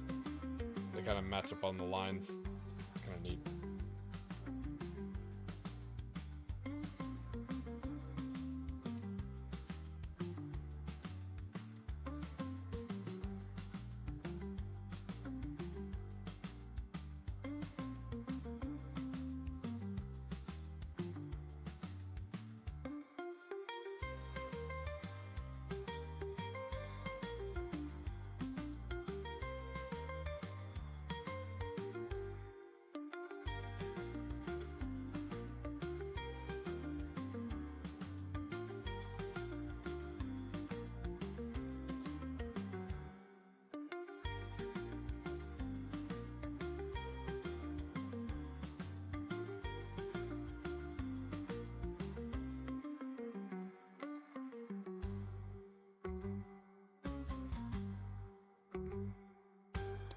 Alright, there's the Tiki flage done. I think there's some cables in the back that I'm going to paint, but I think other than that, we should be good to go.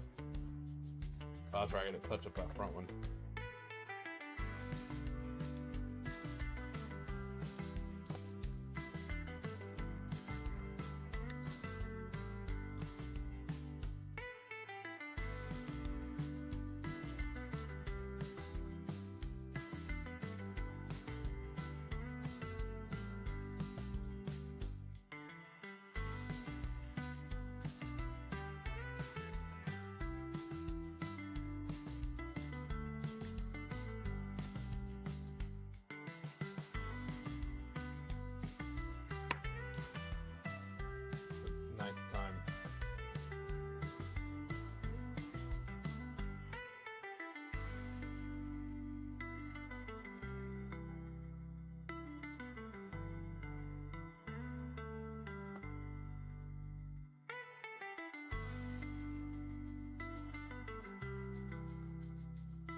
Sorry, I'm having a small issue with my super glue bottle. Apparently, on like the 9th drop of the turret, it finally broke the rear machine gun off.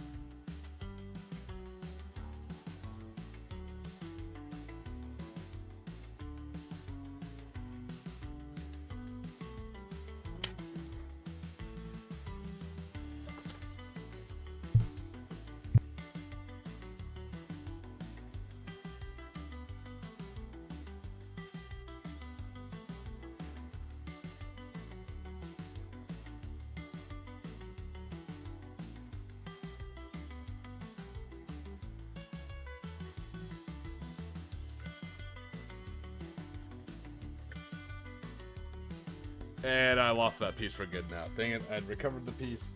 I'd found it, everything was good, and then I tried to glue it, and I dropped it, and it's gone. I'll have to get down here and try and physically find it.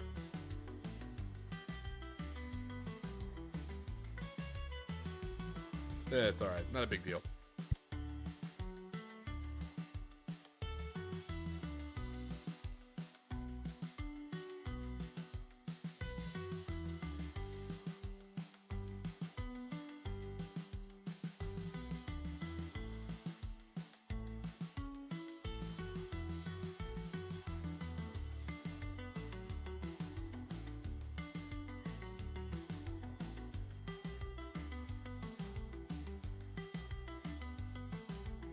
Maybe on like International Margarita Day, or like maybe on Black Tot Day, you know, for the UK, the last day they issued rum in the Royal Navy. Maybe I'll do it then.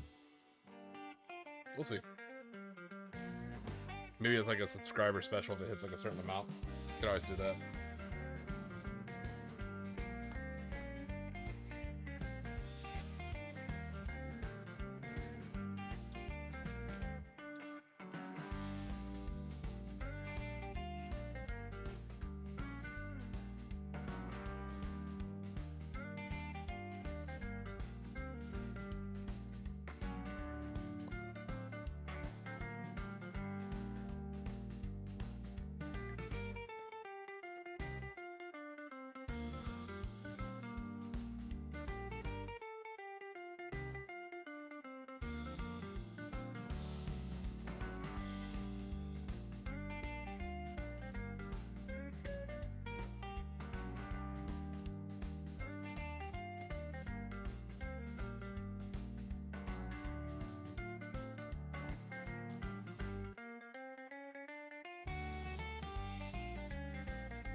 All right, there we go. One finished Hago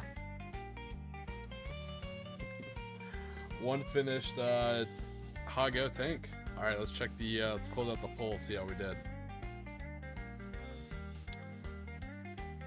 All right, 40% German, 20% American, 40% USSR. All right, I guess I'll probably do it. Yeah, I'll probably do a German force. So this is for a big Fall of Berlin game. It's a very historical game, so I have to make like a historical force. So yeah, I'll probably end up making like a, I'll probably end up trying to take as many German snipers and AT rifles as I can.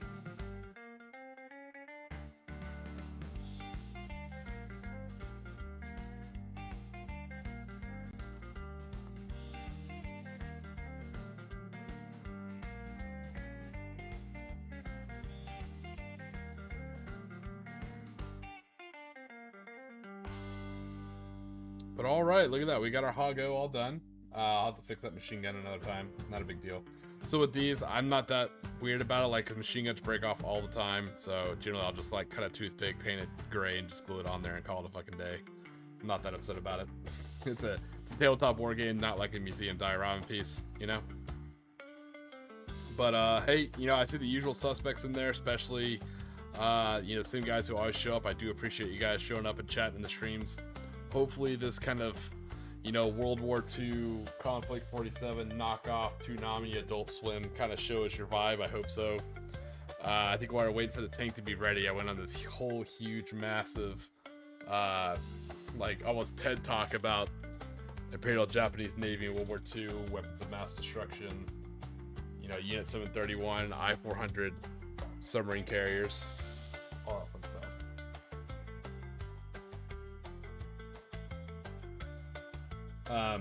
But hey, you guys are headed off to sleep. I hope you get the sleep that you deserve. You know, I know you guys are busy out there working, making content like Nathan. Nathan 2000, he makes great Space Marine content, 40K content. He has a good voice and good comedic timing and good tempo to how he talks.